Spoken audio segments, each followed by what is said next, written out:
Let's go! Hype it up!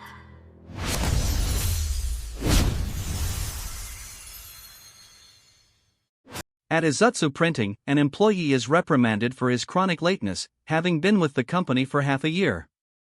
Nearby, the company president, a young woman with dark hair, physically accosts a green-haired new hire, shouting at him to stay home if he can't be motivated to work. Section Chief Kenichi Ishizumi, 37, attempts to intervene, but the president, Reina Izutsu, 24, dismisses him. She declares that in the printing business, a delay is a mortal sin and that being new is no excuse. Other employees gossip about her harshness. Later, while walking home, Ishizumi reflects on the incident. He concedes that President Izutsu is correct about work ethic but sympathizes with her difficult position, having taken over the company at such a young age after her father passed away. Lost in thought, he takes an unfamiliar dark route. On a park bench, Ishizumi discovers a completely drunk Reina Izutsu. She is wailing about the hardships of being president, how her subordinates always mess up important deals, and that she can't take it anymore. She tearfully screams her desire to quit and become a baby. Ishizumi approaches cautiously, shocked to see his boss in such a state, as he's never even seen her drink at company parties. He is struck by how vulnerable she appears, realizing the immense stress she must be holding in. However, Reina is too intoxicated to recognize him. She drunkenly mistakes him for an old middle school acquaintance named Tsutomu. Feeling a pang in his chest, the mortified Ishizumi decides it's best to pretend he saw nothing and leave. In her drunken state, Reina Izutsu suddenly opens her blouse, complaining that her bra is too tight and revealing that her chest is an H-cup. Kenichi Ishizumi, sitting beside her, is completely flustered by her actions and the overshare of information in a public park. Reina's energy quickly fades as she declares she's getting sleepy. A passing couple misinterprets the scene, but Kenichi resolves to stay with his boss, deciding he can't leave her in this state and will take her home once she is calmed down. Her mood then plummets, and she begins to cry, asking if she is an annoying person. She confesses her deep-seated insecurity, revealing that she acts high and mighty because she's young and has overheard her own subordinates gossiping about her. Kenichi is stunned to witness this delicate side of his strong-willed president. She recalls a time she lashed out at a gossiping employee, putting him in a violent cobra twist. Reina admits to having a short temper, explaining that such reflex moves are her flawed way of trying her best to protect the company her father built. Reina voices her greatest fear, that she isn't cut out to run the company as well as her father did. Kenichi immediately refutes this, telling her it's not true. He acknowledges that she is still young, but insists that her dedication to the company is more serious than anyone's and is truly admirable. He continues, recalling how he has personally witnessed her leading from the front while bearing the immense burden of being president. He assures her that people see her true efforts and earnestly asks his boss to keep moving forward with all her heart. Kenichi concludes his heartfelt speech, promising Reina that he will always be there to support her. His words, however, have an unintended effect on the emotionally vulnerable Reina. Blushing profusely, she suddenly asks if he is flirting with her. A question that throws Kenichi into a panic. He frantically denies it, while Reina, equally flustered, points out that they just met and don't even know each other's names. In a sudden reversal, Reina shyly adds that she wouldn't mind starting as friends, a suggestion that leaves Kenichi completely stunned by her contradictory behavior. Her flustered state intensifies as she mumbles that she might even come to like him, losing her balance and falling against his chest. Kenichi, overwhelmed, pleads for his boss to get a grip. The emotional and alcoholic toll of the evening finally catches up to Reina, and she passes out on Kenichi's lap. Realizing she's asleep, Kenichi sighs in relief. He looks down at her with gentle concern, acknowledging how hard she works every day. After Reina passed out, Kenichi carried her on his back through the city, resolving to find a taxi to take her home. The next day at the office, Reina abruptly calls out his name. Kenichi, relieved, observes that she seems to have no memory of the previous night's events. However, Reina is internally struggling. She cannot recall how she got home and, misinterpreting her fragmented memories, concludes she was a victim of workplace harassment, silently resolving to punch him. Later, while riding the train, Reina's true feelings surface. A memory of Kenichi's promise to always support her flashes in her mind, causing her to blush. She gazes at her phone, privately wondering if she might see him again if she were to visit the park that day. The young company president, who took over at age 24 after her father's death, scolds her employees for their recent lax performance. Her perfectionistic and intense nature creates a significant gap between her and the staff, who find her intimidating. One of her employees, a chief, internally contrasts her harsh demeanor with the memory of a drunken mess he saw at the park the previous night. The president overhears whispering and angrily demands that if anyone has something to say, they should speak up for all to hear. Spotting a new hire named Fujioka sleeping at his desk, the president swiftly dashes over and puts him in a chokehold, shocking the other employees who plead with her to stop. After being released, Fujioka is exhilarated, claiming the experience awakens something within him. The chief sternly tells him to suppress it. Later that evening, the chief walks home, troubled by the day's events and wondering how to handle the situation at work. As he passes Mijishi Park, his thoughts on being disrespected by both senior staff and new hires are violently interrupted when a shoe flies out of the darkness and strikes him squarely in the face. Looking into the park to find the source, he is stunned to see his company president, drunk on a swing set once again, having just kicked her shoe off with wild abandon. The chief cautiously approaches his boss, the company president, who is drunkenly enjoying herself on a park swing. He calls out to her, unsure of how to handle the situation. Startled but overjoyed, the president beams, mistakenly recognizing him as the person she met the previous day. Without hesitation, she launches herself off the swing and into his arms, clinging to him and immediately beginning to complain about what a disaster her workday was. Still embracing him, she begins to cry, lamenting that everyone at work whispers behind her back. She suddenly notices the bump on his head and asks if she hit him with her shoe, but her inebriated state prevents her from recognizing him as her subordinate. The chief lies, claiming the injury happened earlier, and she expresses her relief. Her brief concern forgotten, the president returns to the swing set, resuming her drunken rant about her day. She complains that her junior employees are scared of her while her seniors treat her like a joke, but her words are mostly lost to the chief over the sound of the swinging chains. As he sips a canned drink, the chief reflects on her situation, realizing she is starting from zero when it comes to trust and has no one on her side. He sympathizes, thinking she must be the former CEO's daughter, suddenly thrust into a position of power. His thoughts are interrupted when she demands a sip of his drink, only to suddenly feel unwell. The combination of swinging and drinking overwhelms her, and she clutches the swing's chain, feeling sick. The chief asks if she's okay, but her nausea gives way to a wave of despair. Tears streaming down her face, she cries out into the night, asking why her dad had to die. As the chief listens silently, the company president continues her drunken lament, confessing she feels useless and incapable of managing the company her father left her. She tearfully worries about ruining everything, comically adding that the only thing she's good at is putting people in sleeper holds. The chief reflects on the immense weight she carries at just 24 years old, a burden she normally hides so well. Overcome with a desire to help, he reaches out and grabs her shoulder, making a firm declaration, "I'm on your side, always." Startled and blushing, the president is momentarily speechless. The chief, slightly flustered, tries to downplay his intense statement by calling himself just some random guy, but then recommits, promising he will be there for her every night, or anywhere she needs, just to listen. His words bring a brilliant, genuine smile to her face.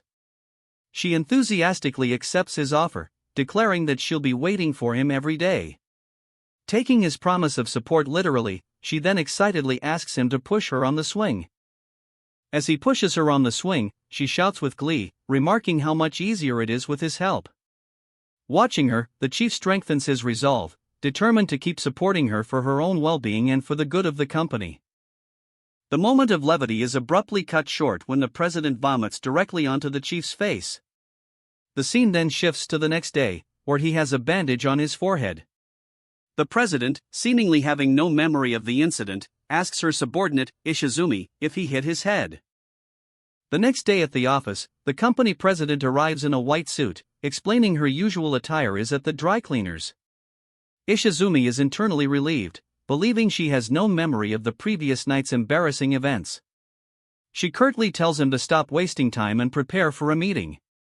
As she walks off, another colleague remarks on her surprisingly good mood, but Fujioka senses that something is oddly off with Ishizumi.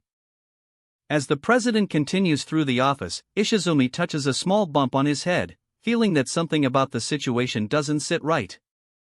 At the same time, the president herself has a fleeting moment of doubt, but quickly dismisses the strange feeling as just her imagination. The company president reflects on her strained relationship with her employees. It has been half a year since she took over her father's company, and she feels a persistent distance from her staff. Recalling Ishizumi's advice to take things one step at a time, she resolves to start by exchanging basic social greetings with everyone. Putting her plan into action, the president approaches an employee with a morning greeting. However, her intense demeanor and fierce expression terrify the man, who can only stammer out a reply. Elsewhere, other employees observe her behavior, wondering why she is putting so much pressure on people. Ishizumi, identified as Section Chief Kenichi Ishizumi, watches with concern, realizing this is not her intended goal. The president's attempt to connect continues to backfire spectacularly as she moves through the office. Her intimidating aura causes widespread panic, with employees whispering in fear, wondering if they've done something to put her in a bad mood. She eventually reaches Ishizumi's desk, offering a terse morning, leaving him speechless and flustered. Ishizumi internally muses that even though his boss doesn't remember the previous night, her nervousness is causing her to overcompensate, making the atmosphere even worse. As he contemplates this, a cheerful young woman named Hana arrives, brightly wishing everyone a good morning. In stark contrast to the president's reception, the entire office responds to Hana with warmth and enthusiasm, welcoming her and wishing her a good morning in return. The president, sitting at her desk, and Ishizumi both witness the effortless and positive exchange. Ishizumi reflects on the vast difference in reactions. Both the president and Hana are 24 years old, yet the same simple greeting from each elicited completely opposite responses. Feeling defeated, the president retreats to a large panda statue in the office, patting its head and lamenting that it is too cute for this cruel world. The chief, Ishizumi, finds the company president drinking alone amidst a pile of empty cans. He realizes with concern that she is far more depressed than he could have imagined and that the situation has become serious. He cautiously approaches his boss, who is slumped over next to a panda-themed toy, and asks if she is all right. She tearfully laments that everyone had called her ugly that day. Ishizumi is shocked by the accusation, but the president clarifies that her employees insulted her by averting their eyes when she greeted them, unlike how they warmly welcomed a cute female employee. In her drunken state, she identifies Ishizumi as one of the offenders and considers firing him, causing him to panic internally about his job security. Trying to de-escalate the situation, Ishizumi reasons with her, explaining that it's natural for employees to be more nervous and less lighthearted when greeting a big shot like the company president. He attempts to reframe her intimidating presence, calling the dignity or air of tension she commands one of her greatest abilities as a leader. The president seems to consider his words, asking if he truly believes that. However, she then vulnerably admits that while she doesn't want to be fawned over, the weary responses she gets from everyone make her feel sad and even jealous. Ishizumi explains that as the president, who stands above others, it's inevitable that people are more nervous around her, unlike a new employee like Hana who could easily win everyone over. He encourages her to have confidence in her position. Visibly affected by his words, the president blushes, leans closer, and calls out to him with an uncharacteristically soft, "Be boss." Struggling to find the right words, the chief begins to compliment the company president, telling her that her face, eyes, and nose are all very pretty and that her perseverance is admirable. Concluding with a flustered declaration that he will be the one to praise her for everything that goes unsaid at work, right there in the park, hoping it might help her. The president, blushing, looks down at the empty cans and quietly asks if his offer to help relieve her stress applies only to their meetings in the park. Seeing his confusion, she clarifies her request. She wants him to praise her on the Lime messaging app as well. Overwhelmed but unable to refuse, the chief agrees. After they exchange contact information, the president happily promises to message him a lot. She then warns him that she gets angry if he doesn't reply quickly, while he internally notes that her account name is Zumi. When the president asks for his real name, the chief panics. He realizes that if she discovers he is her employee, she will no longer feel comfortable being vulnerable with him. To preserve the situation, he decides to lie, telling her his name is Izumi.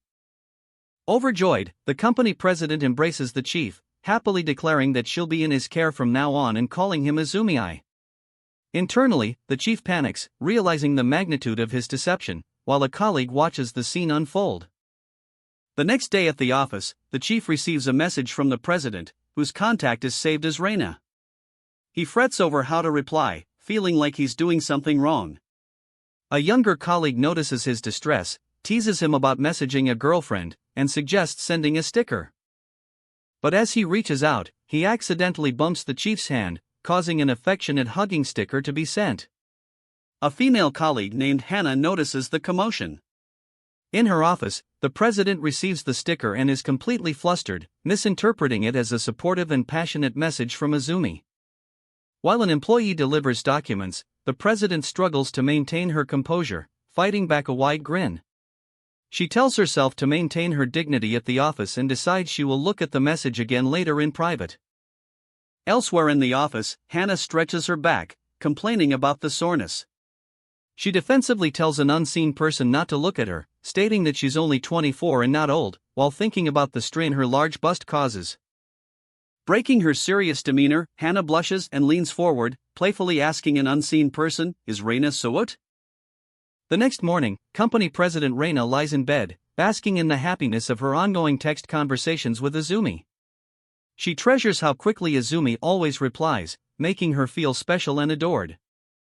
While getting ready, Reina reflects on how her interactions with Izumi make the stress of her job manageable.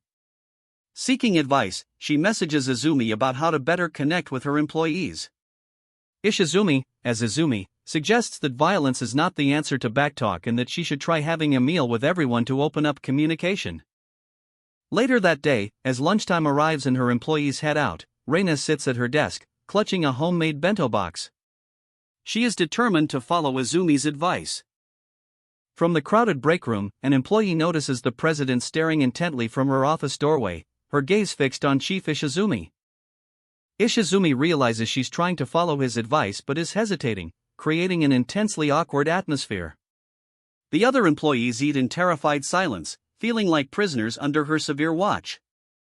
Deciding he has to break the tension, Ishizumi stands up and formally invites the president to join them for lunch. A startled Reina accepts the invitation.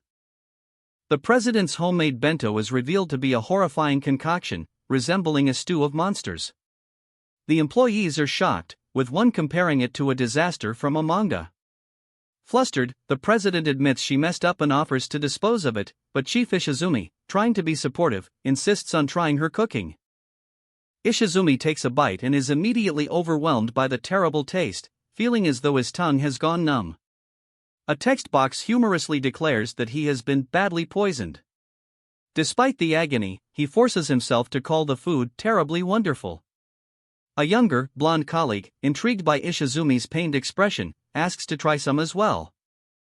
The blonde employee's curiosity quickly turns to agony as he tastes the food, exclaiming that it's an insanely painful experience, as if he'd burned or bitten off his tongue. His pained outburst is cut short when the president silences him with a powerful iron claw to the face. A brief flashback shows a more normal moment when the president had initially asked to join her employees for lunch in the break room. A preceding flashback reveals the source of the president's overzealous cooking effort. Another employee, Shinozaki, had brought in an adorable and impressive homemade bento. The other employees praised Shinozaki's cooking skills, which the president observed with a competitive look. Later that evening, the president sits alone on a bench in Mijishi Park, drinking by herself. Watching from a distance, Chief Ishizumi realizes that she was genuinely bothered by the comparison to her subordinate's cooking. The chief, Ishizumi, finds the company president, Reina, sitting on a park bench late at night. She is surrounded by a massive pile of newly purchased, high-end kitchen appliances, the result of a drunken shopping spree. Startled by his arrival, a flustered and intoxicated Reina tries to play off her purchases, nonsensically comparing herself to a mobile suit from Gundam. Ishizumi is utterly bewildered by her explanation. Dropping the act, Reina leans on a microwave and confesses the true source of her distress. She explains that she tried to socialize with the employees by making a bento, but it turned out horribly. She reveals that her overprotective father never let her use knives, but recalls one man who, like her father, ate her terrible cooking and claimed it was delicious. She admits that it would annoy her if that man thought she was a bad cook, so she bought all the equipment to practice and serve him something tasty to prove him wrong. Ishizumi finally understands that his act of kindness was the catalyst for her current state. Reina describes this man as plain and stubborn, yet soft on his workers, the complete opposite of Ishizumi, she claims, while denying any romantic feelings. Ishizumi realizes she is describing him and sees that she views him in a way similar to her father. Putting the pieces together, he praises her, telling her she did a great job trying to grow closer to her employees. Overjoyed by his validation, Reina beams, admitting that being praised by Ishizumi makes her happy. Her mood lifted, she cheerfully asks him to help her carry all the new appliances home, and he agrees to call a taxi. Inside an apartment, a man named Izumi is caught trying to leave. The woman, his boss, asks him to stay for a bit longer. Izumi panics internally, convinced he must escape.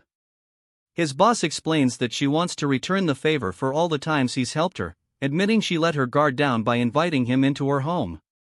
She urges him not to get the wrong idea, but Izumi is already making for the door.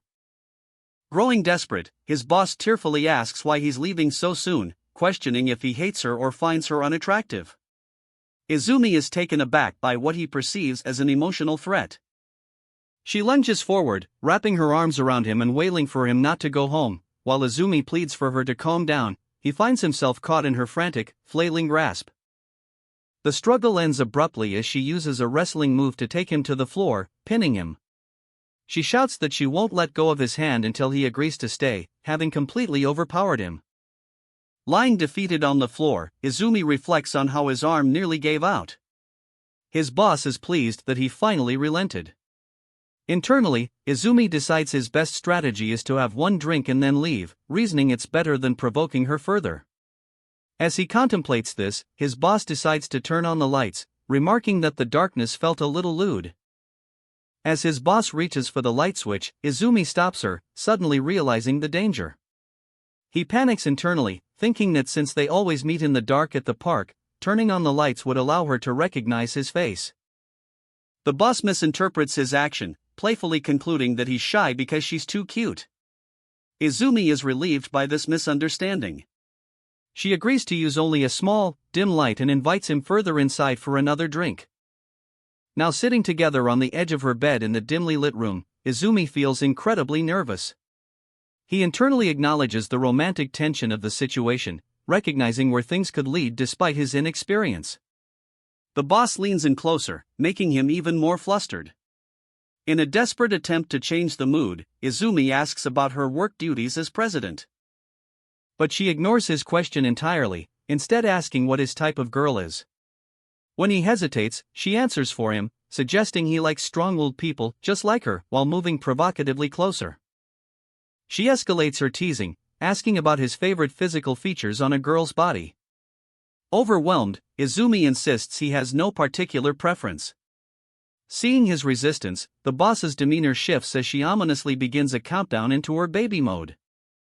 Izumi observes the messy state of the kitchen, contrasting it with the cleanliness of the rest of the house. He then has a moment of realization: his boss had worked hard to prepare the bento for him earlier that day, leaving her no time to clean up. Continuing her questioning, the boss learns that Izumi prefers someone who is voluptuous. Overjoyed by his answer, she giggles and begins to affectionately rub against him, much to his alarm. Leaning on him, she confesses that she is having a great time. She explains that being with him, whether in person or just talking online, makes her feel like a regular girl rather than a company president and helps her work get better. But when he's gone, she feels she can't manage. She pulls him closer, her expression intense. Izumi, flustered, tells her not to say such things. As she leans in and asks if he wants to spend the night, he is overcome by a throbbing, unbearable pain in his chest, which he mistakes for the guilt of lying to her or overwhelming romantic tension. The intense feeling is abruptly revealed to be a severe stomach ache. Izumi clutches his stomach, crying out in agony and wondering what he ate. The romantic mood is shattered as his boss looks on in shock. Outside, a neighboring woman hears his pained shouts and calls out his name in concern. The next morning, Izumi frantically searches his apartment for his phone. After checking all his bags, he comes to the mortifying realization that he must have left it at his boss's place.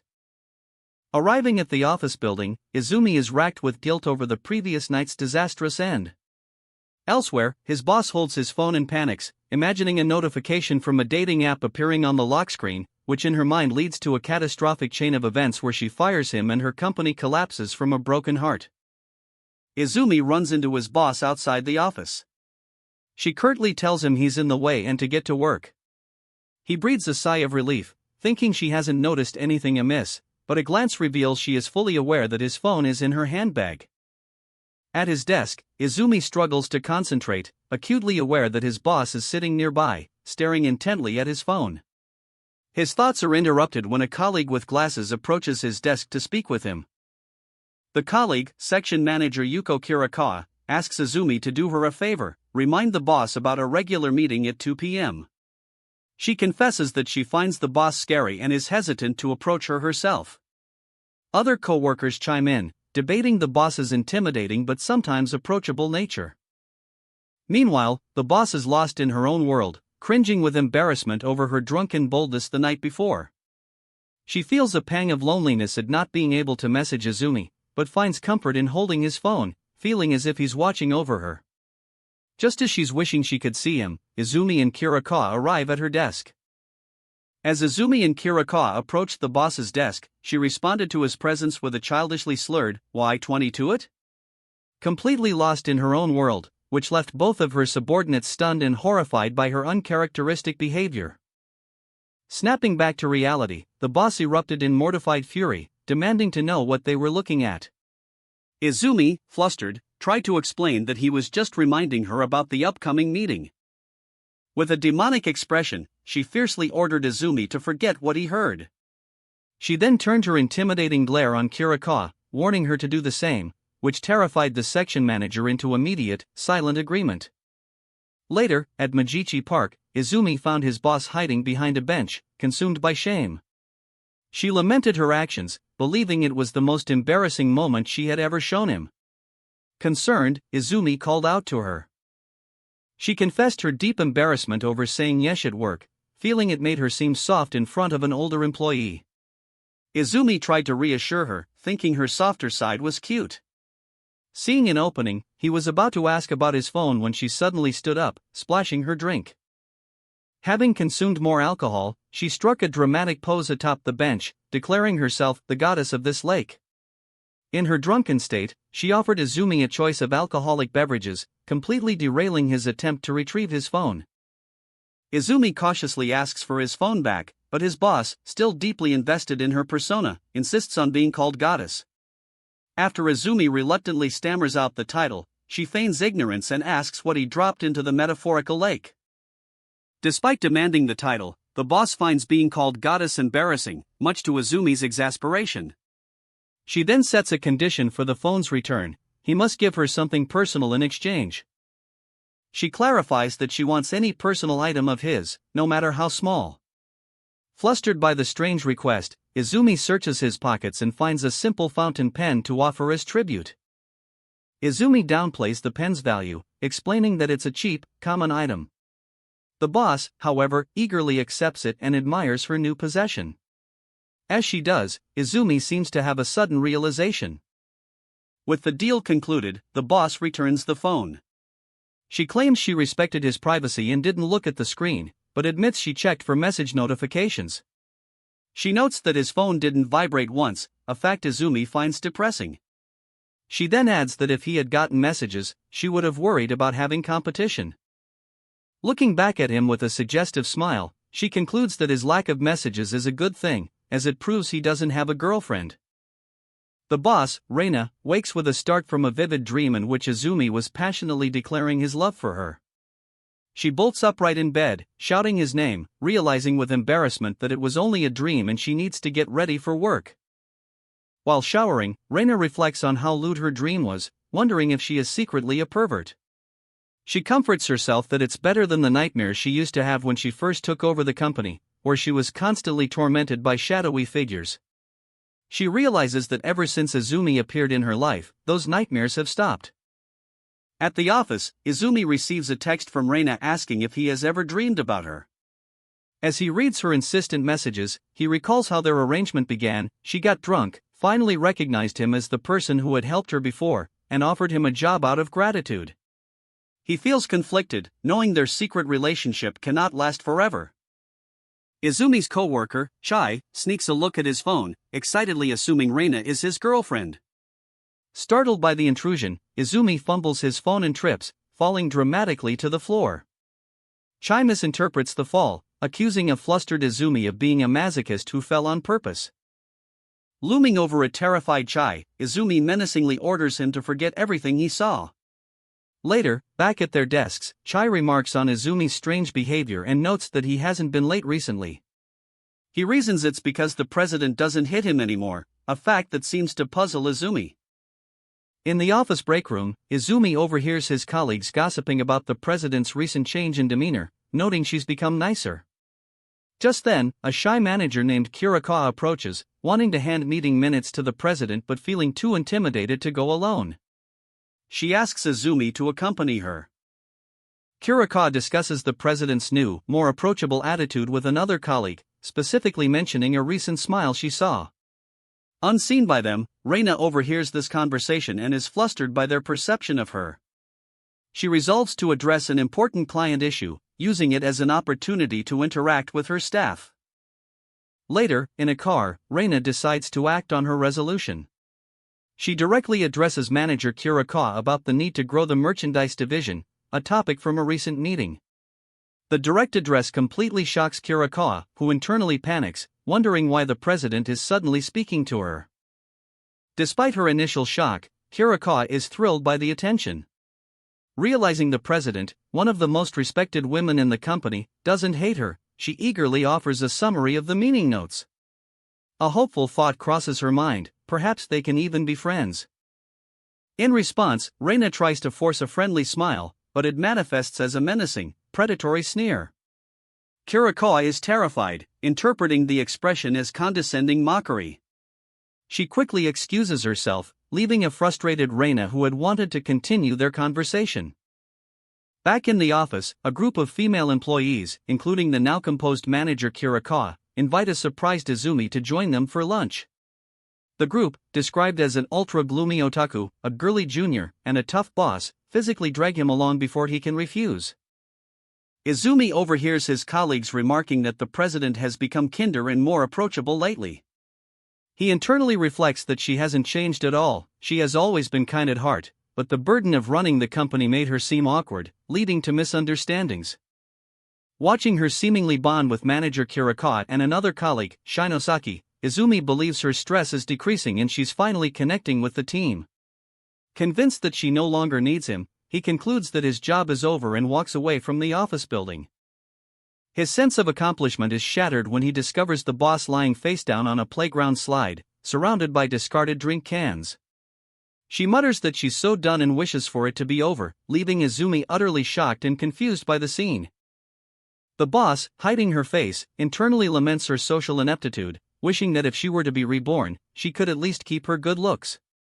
Izumi hesitates, wondering if he's intruding, just as she peeks through her fingers, spots him, and desperately calls out his name. In a frantic rush to reach him, the boss trips and slams headfirst into Izumi's midsection with a loud thud.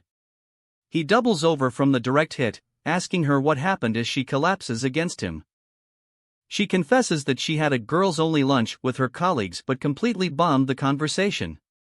Izumi finally understands the situation. Internally, the boss admits to herself that while she may lie to others, she is a coward who relies on him. She feels a sense of pride that he is the one person she can trust with her true heart.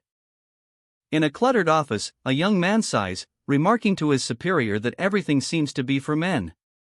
His superior, the chief, holds a document and questions him, learning that the actor for their upcoming poster ads has just been caught in a scandal. The chief is stunned to see the news report detailing the actor's 8-way adultery act. As his subordinate wonders what to do, the phone rings. A woman's voice urgently cuts through the chaos, shouting a presidential order, "Stop the print." In another office, President Ishizumi slams the phone down, having averted the crisis. Her colleague, Fujioka, confirms they received the communication just in time and thanks her for calling directly. Another female colleague expresses her relief, but quickly pivots the conversation, teasingly remarking that the president shouldn't fall for that kind of man and asking what type of guys she actually likes. Fujioka joins in, asking if she has a type. Flustered by the sudden personal question, Ishizumi stammers, admitting there might be someone. Her colleagues press for details, asking what he's like and what he does for a living, but she confesses she doesn't really know yet. Her colleague guesses it must be romantic that she knows so little, perhaps having met him on a dating app. Ishizumi tries to steer the conversation back to work, but then reflects internally. She realizes that she's always the one venting to this man while drunk and barely remembers their conversations. He has done so much for her, yet she doesn't even know what his face looks like. A hazy image of the man, the chief, appears in her mind as she resolves to learn more about him. Elsewhere, the chief is walking through the city at night, deciding to work late. He pulls out his phone to let Ishizumi know, assuming she's probably already tired from all the drinks she's had. At the park, Ishizumi sits on her usual bench, muttering to herself and vowing not to drink that night. From a distance, the chief watches her, a serious expression on his face. Peeking from behind a bush, the chief is utterly confused by her sobriety, wondering what's different. He then overhears her determined declaration, she must hold back from drinking because she is going to meet Izumi sober. The chief continues to watch as Ishizumi, whose name he now knows as Reina, reaches her breaking point. She grips a can from her bag, bowing her head as if in prayer. Suddenly, in a desperate attempt to fight the urge, she starts jogging through the park in her work heels. The chief is flustered by this, thinking to himself how dangerous it is for her to be running like that. The effort proves futile. Reina returns to the bench, exhausted and dejected that her jog didn't help. However, she then perks up, declaring that she has a secret weapon. With a triumphant tada, she reveals her solution, a can of non-alcoholic beer. The chief observes her habit of talking to herself as she rationalizes that it should be fine to drink. After a moment's consideration, she chugs the beverage with immense satisfaction. From a distance, the chief watches in confusion as Ishizumi takes a long, satisfying drink of her non-alcoholic beer. She exhales in delight, remarking on how delicious it is and how it tastes just like the real thing, perfect for when she can't drink. The chief remains perplexed by her behavior. Ishizumi, however, discovers a can of real beer in her bag and holds it up, acknowledging that it's a different matter entirely. An internal conflict begins, with a devilish version of herself appearing and encouraging her to have just a tiny sip, claiming it won't hurt. An angelic version of her conscience argues back, reminding her that even one beer will get her tipsy. Despite the internal debate, Ishizumi gives in to temptation, deciding one sip won't be wasted, and pops the tab on the can, bringing it to her lips. She proceeds to guzzle the entire can in one go, finishing with a loud, ecstatic cry of satisfaction as her body twitches from the sudden rush of alcohol. Sometime later, the chief approaches the bench to find Ishizumi completely drunk, surrounded by empty cans. She greets him casually, calling him Izumi and asking what took him so long. A moment later, the reality of her situation hits her, and she realizes with dismay that she has messed up again. The chief, whose first name is now revealed to be Izumi, sits beside her and confesses he had really tried to meet her while she was sober. Overcome with embarrassment, Ishizumi admits she couldn't face him sober after all the things she's done. Izumi then asks her directly why she wanted to meet him sober so badly, and she leans in close, about to answer with, because. At 7:55 p.m., Reina sits in her room, her heart pounding as she stares at a message from Izumi asking if she wants to make the call. Flustered, she tells herself she just needs 5 more minutes to prepare. Meanwhile, on his balcony, Izumi looks at the same message from Reina, echoing her thought for just 5 more minutes of delay before the scheduled call. The arrangement had been Reina's idea, proposed while she was drunk. She had reasoned that a call would be less embarrassing than meeting sober since they wouldn't see each other's faces, allowing her to learn more about him. A flustered Izumi protested, claiming he was bad at phone calls, but Reina playfully put him in a hold until he agreed. Back in the present, Izumi receives a confirmation text from Reina. Yup. Let me call you. The time is 7:58 p.m., leaving him only 2 minutes.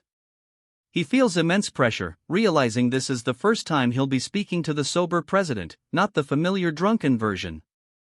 He paces with anxiety, knowing that unlike her usual self, the sober president will remember everything he says. As he wonders how she will react, his phone begins to ring. After a moment's hesitation in clearing his throat, he nervously answers, hello. The conversation begins with extreme awkwardness. Izumi stammers, unsure whether to address her as boss or Izumi. On the other end, Reina is just as flustered, responding with stiff formality, "Thank you very much for taking the time to take my call." The phone call begins with a palpable awkwardness. Izumi, confused by Reina's unusually formal tone, asks if she is okay. On her end, Reina struggles with the sobriety of their first real conversation, defaulting to stiff, corporate-style language. Izumi is bewildered, wondering if she now sees him merely as a business client. The stilted atmosphere escalates as Reina, in her nervousness, effectively turns the call into a job interview.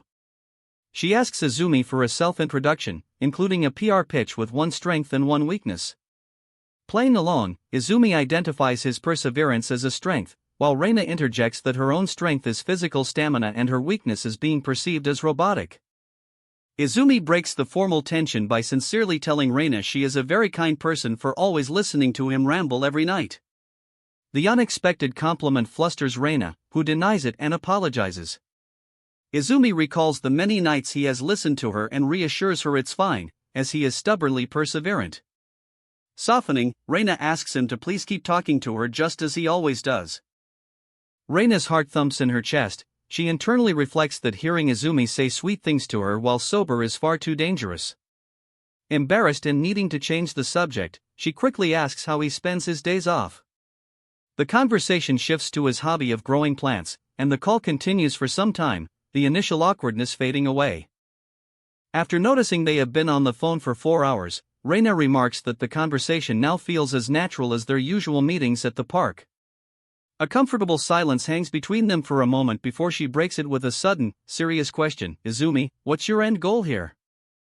The question catches Izumi completely off guard. He internally flashes back to all the times he has stayed up late to talk with her and taken care of her while she was drunk. Reina clarifies, asking if he is trying to get anything out of their relationship, noting how demanding she can be.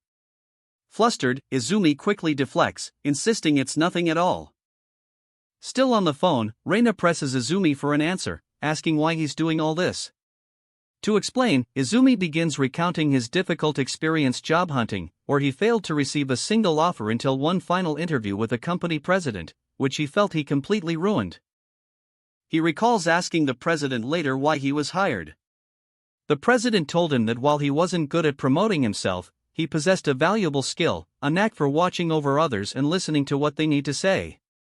This made Izumi realize that listening could be considered one of his strengths.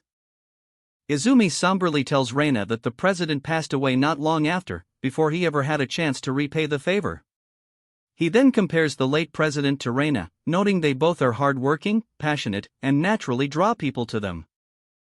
After getting sidetracked, Izumi finally answers Reina's question directly.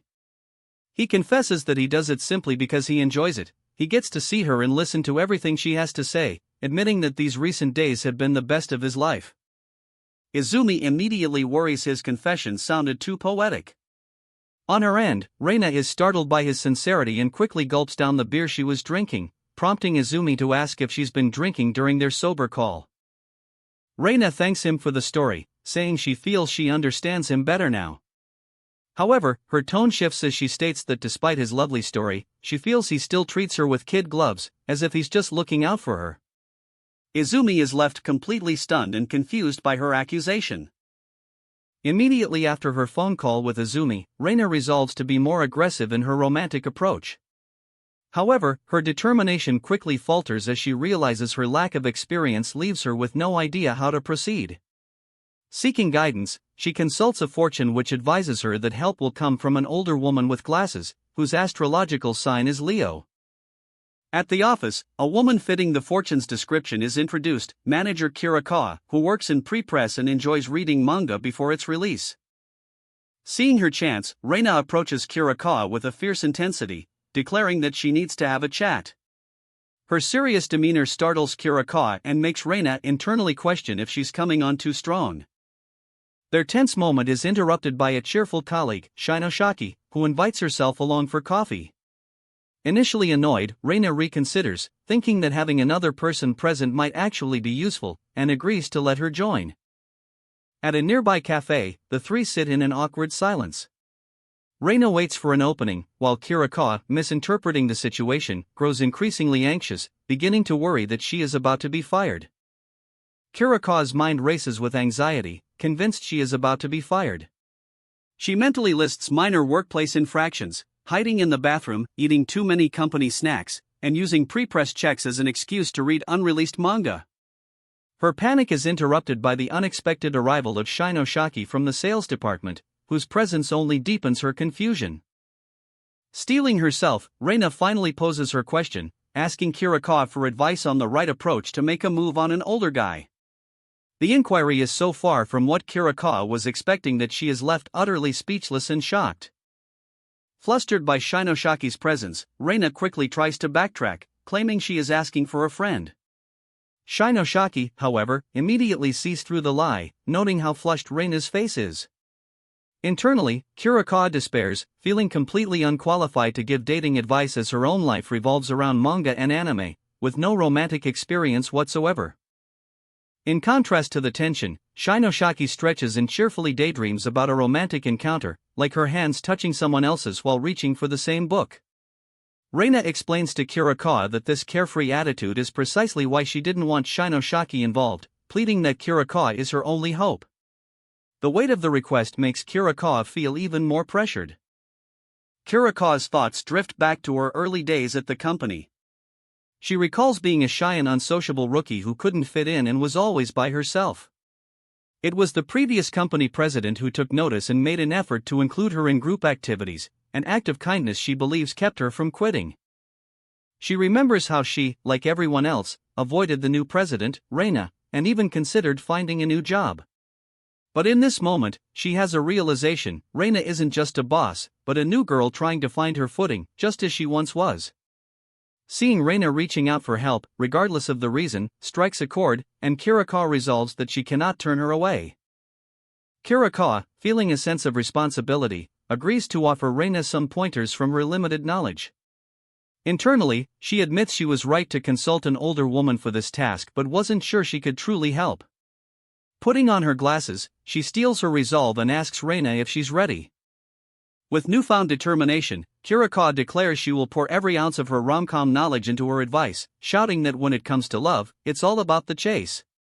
Reina and Shachou are stunned by her sudden intensity. Later that evening at the office, the company president announces she is leaving for the day, instructing Ishizumi to turn off the lights when he goes. Ishizumi decides to wait a while longer, turning down a colleague's invitation for drinks by saying he already has plans. Walking home, Ishizumi recalls seeing his boss with manager Kirikawa at a cafe earlier, noting the president seemed to be in a good mood. He smiles while reviewing his recent, light-hearted text exchange with Reina, but his thoughts are interrupted when a new message from her arrives: "I'm waiting," which he immediately misinterprets as a sign that she intends to get super aggressive with someone else. He resolves that he must maintain his act as a supportive friend until she finds the right person, and internally scolds himself, Ishizumi Kenichi, for having shameful, romantic thoughts about her. His walk is cut short when he discovers the president sitting alone on a park bench, surrounded by empty drink cans. She angrily confronts him for showing up, leaving Ishizumi completely bewildered by her drastic and unexplained change in mood. A flashback reveals the source of the president's behavior: Kirikawa's advice. She had explained to Reina that being too forward can backfire and turn a man off. Citing romance manga, Kirikawa insisted that a strategic retreat is sometimes necessary to make the man feel like he is the one making the moves. In the present, Reina puts this advice into practice. She sits on the park bench, turns away from Ishizumi with a pout and an indignant humph. Ishizumi is left completely baffled by her sudden and childish display, wondering what is happening. In a flashback, Reina consults with Kurikawa and Shachou, framing her romantic dilemma as a problem belonging to a friend. She explains that her friend's strategy of constantly pushing isn't working. Shachou immediately sees through the thin veil, realizing Reina is talking about herself. Reina elaborates on her friend's bold tactics, describing how she purposefully shows her cleavage, presses her chest against her crush, and frequently gets so drunk she blacks out, forgetting most of what happens. Shachou is utterly flabbergasted by this level of forwardness. The tactic's failure is revealed, the man simply goes home every time. An incredulous Shachou compares this to folding a winning poker hand, questioning if the man has nerves of steel. Kurikawa calmly interjects, warning Reina that being too aggressive can actually turn men off. The scene returns to the present, with Reina sitting silently on the park bench. She recalls Kurikawa's advice to retreat and make the man think he's the one making the moves. However, she panics internally, worrying that Ishizumi will just find her annoying and leave. Meanwhile, a genuinely concerned Ishizumi asks if he upset her with a phone call or text, trying to understand her sudden coldness. Ishizumi feels completely out of his depth, while Reina internally melts, finding his worried expression incredibly sweet and struggling to maintain her aloof act. A memory of advice from someone named Fujita surfaces in Ishizumi's mind, telling him to stay calm. Composing himself, Ishizumi gently asks Reina if she would turn her face toward him so they can speak properly. Internally, both Reina and Ishizumi are in a state of panic. Ishizumi feels he wasn't built for this kind of situation, while Reina's internal limit meter rapidly rises as she struggles to recall Kurikawa's advice on how to act shy and bashful to show warm cuteness. Reina's mind flashes back to a previous, failed attempt with a man named Izumi, where she aggressively accused him of staring at her chest, calling him a pervert. The memory serves as a stark reminder of what not to do as she sits beside Ishizumi in the present. The pressure becomes too much for Reina, and she blurts out something she instantly regrets. Her mind spirals as her limit meter maxes out. She's convinced she's acting like a drunk in pain and that Ishizumi will abandon her. Frustrated with the entire chase, she decides she wants affection now. Giving up on her strategy, Reina demands affection. A completely bewildered Ishizumi stands up and begins to walk away. Shocked, Reina calls out, asking where he is going and telling him not to go. As he walks away, Reina desperately pleads for him to stay, confessing that she isn't mad and truly wants to become closer to him. Internally, she laments how bad she is at putting on an act, recalling a montage of her previous clumsy and failed attempts to show affection. Her emotional dam finally breaks. Reina confesses her loneliness and that all she truly wanted was to be babed. She lunges forward and clings to Ishizumi, begging him not to leave her alone. In her tearful state, she then notices he had simply walked to a nearby convenience store. Ishizumi returns from the convenience store, holding a bag overflowing with snacks. Oblivious to the emotional confession he just missed, he explains that comfort food helps a bad mood and offers Reina anything she wants. He apologizes for being slow to read social cues and promises to fix any mistakes he's made, leaving Reina momentarily speechless. Overwhelmed, Reina lunges forward and embraces Ishizumi, dropping her phone in the process. She clings to him tightly, her voice trembling as she begs him not to leave. Still holding him, Reina clarifies that she isn't angry, but simply wants to be pampered. She explains that an internal emotional gauge has reached its limit and that she was afraid being too aggressive would cause him to hate her, a fear she couldn't bear. She looks up at him, asking if it's okay that she has been depending on him so much. Flustered, Ishizumi quickly reassures her that it's okay. When she asks if he finds her attractive, he agrees, privately admitting to himself that he's saying it to make her happy. He clarifies that he wasn't mad before, he just wants her to always be in a good mood. Reina asks him to hug her back. Ishizumi's expression softens as he confesses that he feels happy when she is happy. He returns her embrace, holding her close as she contentedly whispers his first name, Izumi. The scene shifts to the president's office, where Kurikawa has been summoned. The company president informs her that due to her expertise in marketing and bookbinding, she is being offered a transfer to the translation department to serve as its new chief. Kurikawa is stunned, realizing she might finally be getting the transfer she's wanted. Sometime later, Reina approaches Kirikawa to thank her for the advice, presenting her with a gift. When Kirikawa asks for an update, Reina explains that while she didn't follow the advice perfectly, things worked out, culminating in a hug. Kirikawa is stunned by this development and presses for more details. Reina recounts that she and Ishizumi hugged for 30 minutes before he simply went home, leaving her completely bewildered. Despite the strange outcome, Kirikawa offers to provide more love advice in the future. As Reina departs, she muses on who Kirikawa might have a crush on and where they could work, pleased that she also received some free snacks. In the office of Boss, Booze and Bright Stars, Reina presents a prototype for a new promotional calendar to her boss, Kirikawa. She explains that while calendars typically start in January or April, there's a growing demand for October start calendars due to globalization, and this project aims to strengthen their line of promotional goods. Kirikawa examines the cute cat-themed prototype, finding the reasoning amusing. Nearby, another female colleague is completely captivated by the design, gushing that it is excellent and well-made. Kirikawa agrees the prototype is good but asks for other design ideas. The enthusiastic colleague is struck by a sudden epiphany. Exclaiming, "Hear me out," she suggests that Reina and another woman should become the centerpiece of the calendar by dressing up as cute cats. The colleague imagines a glamorous pin-up calendar featuring Reina and the other woman in revealing cat costumes, convinced it would make customer satisfaction skyrocket. Reina is mortified, insisting she's too old for such a thing, while an amused Kirikawa firmly rejects the idea. Elsewhere, a group of male employees, including Ishizumi, observe the interaction. They gossip about Kirikawa getting excited over a simple cat calendar. One of them, Chief Tachi, expresses his disdain, stating that Kirikawa merely inherited the company and isn't truly fit to be a leader. Ishizumi overhears this criticism and steps forward to address Chief Tachi directly. Later that evening, Ishizumi walks to the park, his spirits heavy from the day's conflict. He reflects on how his boss, Kirikawa, always steps up to handle the company's problems, even when others avoid their duties. He finds Kirikawa sitting on a park bench, but instead of dealing with company matters, she is holding a cardboard box containing a cat. Ishizumi is stunned, his mind reeling at the unexpected sight.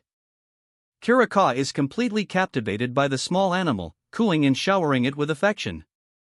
So absorbed that she remains oblivious to Ishizumi's presence. She unilaterally decides to name the cat Sir Fluffball Fuzzy Paws III, a choice so absurd that Ishizumi is compelled to speak up and question her. Startled, Kirikawa jumps to her feet, defensively shouting that it's not what he thinks.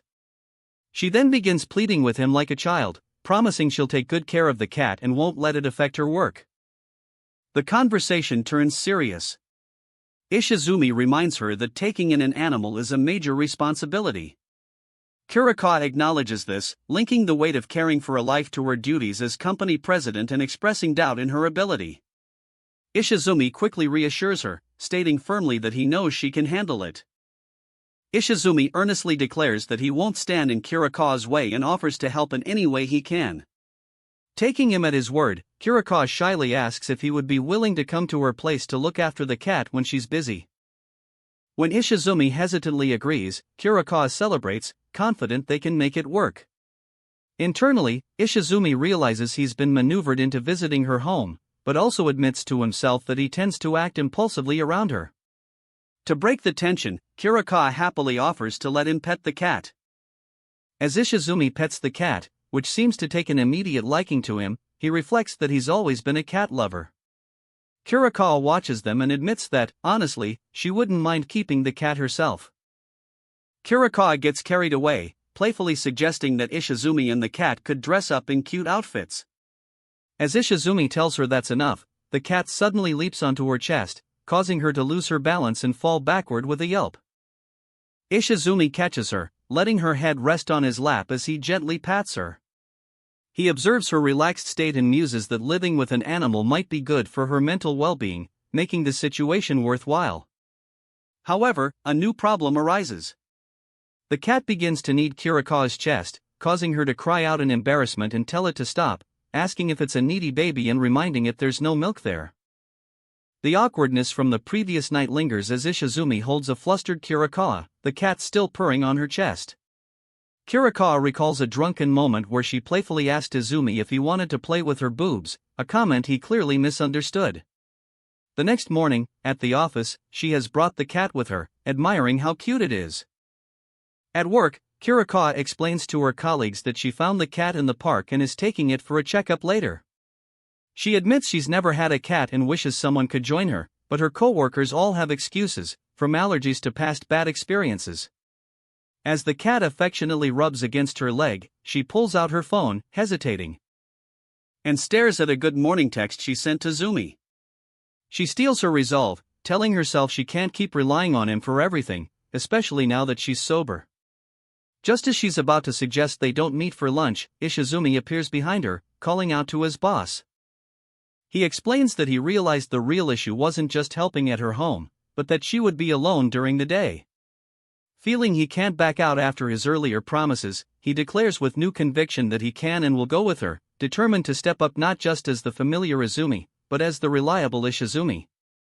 Elsewhere in the office, a conversation takes a strange turn as two female employees fantasize about creating a glamorous pin-up calendar for the company. One colleague eagerly volunteers to lead the project for his own personal reasons, but the idea is immediately shot down by their boss. At the office, the white cat Ishizumi brought in immediately ignores her, trotting over to the boss and rubbing affectionately against his leg. The other co-workers watch in amusement as the boss chuckles, remarking that animals seem to like him. A visibly jealous Ishizumi quickly snatches the cat back, telling it not to get ahead of itself.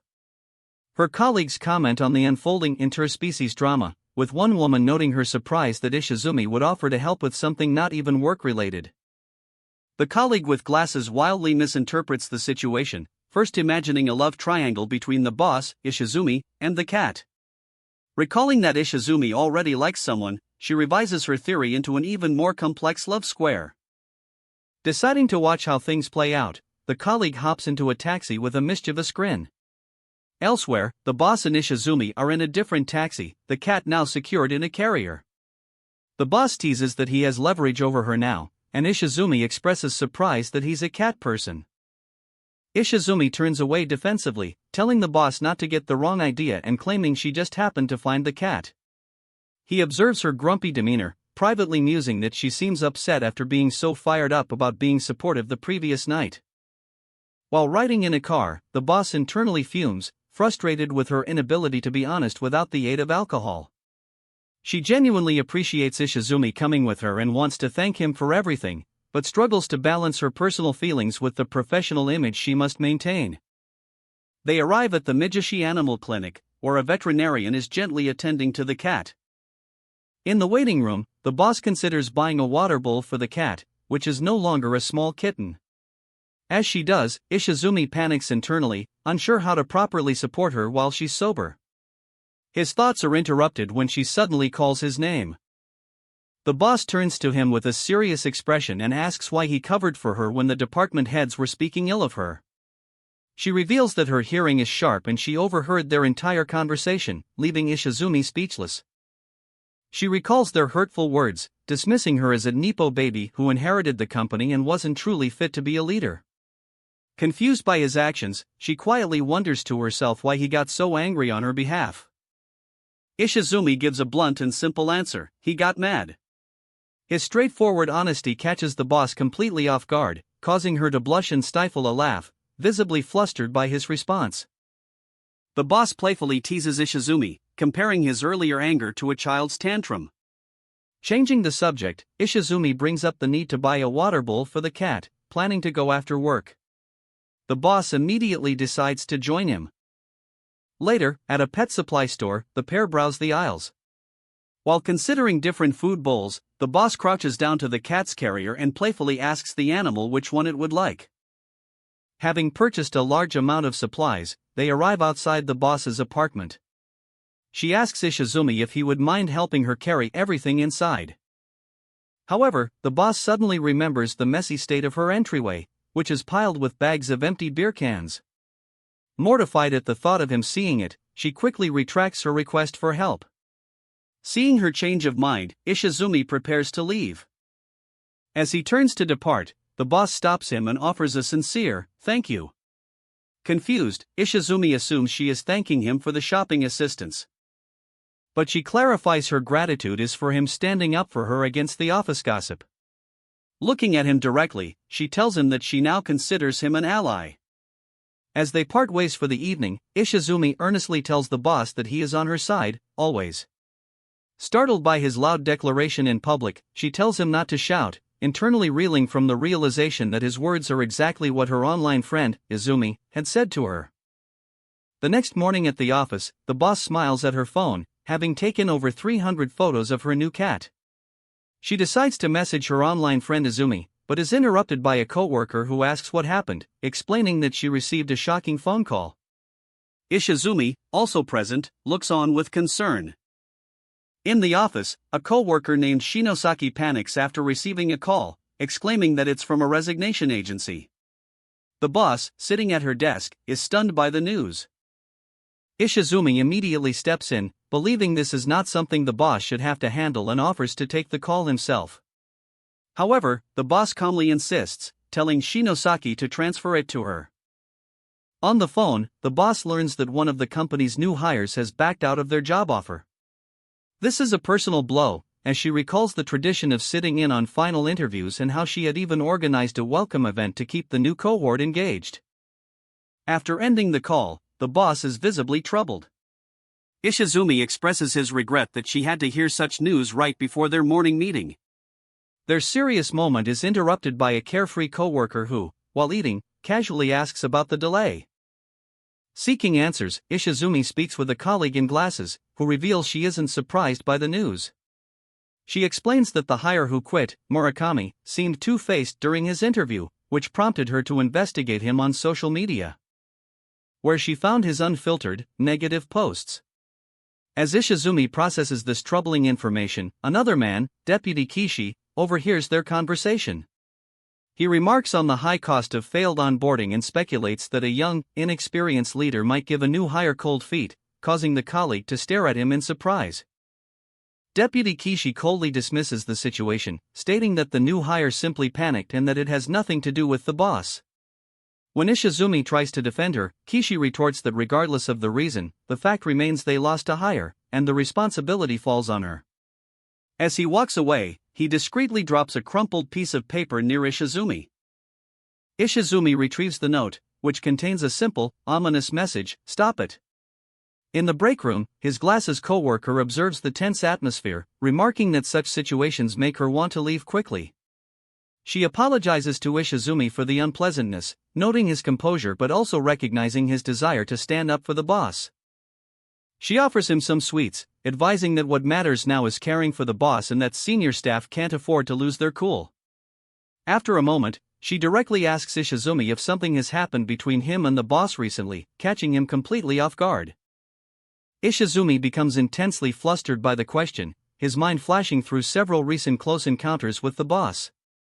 He stammers a denial, claiming nothing is going on, but his panicked expression and terrible attempt at lying only deepen his coworker's suspicions. Meanwhile, in her office, the boss, Reina Izutsu, is slumped over her desk in despair. Surrounded by books on employee retention, she feels she hasn't had a chance to redeem herself. Her thoughts drift to the former hire Murakami's online posts, which dismissed her as a Nepo baby who wasn't cut out to be a leader. Feeling utterly defeated, she decides to reach out to her anonymous confidant, Izumi. Ishizumi receives a text from Reina asking to meet at the park. He immediately recognizes this is a situation for his alter ego, Izumi. He is overcome with frustration, he wants to rush to her side, but knows he can't. If he arrives too soon, she won't be drunk enough, and she'll realize who he truly is. Cursing his predicament, he resolves to wait for 30 agonizing minutes before going to meet her. Ishizumi arrives at the park to find the boss, Reina Izutsu, in a far more intoxicated state than he has ever seen. Surrounded by empty cans, she wobbles on the bench, wailing that her company has become a prison and that a recent job offer was akin to a 40-year sentence. As she begins to chug another can, Ishizumi rushes to stop her, warning that she could choke. He pulls the can away as she begins to voice her insecurities, lamenting that she feels everyone is always talking behind her back, and confesses the overwhelming exhaustion of running a company, feeling as though all her employees are slipping away from her. Her despair culminates in tears as she cries that everyone, from her father to her employees, always leaves her, concluding they must all hate her. Ishizumi forcefully grabs her, shouting, "That's not true." He insists that there are people around her who care, and he knows at least one for sure. Prompted by his words, she recalls moments of support from her colleagues, like the glasses co-worker, realizing there are a few who truly appreciate her efforts. This realization brings a new wave of tears, and she sobs that she loves her employees and begs them not to go. As she calms down, she internally reflects on how kind Izumi is and why she feels so at ease with him.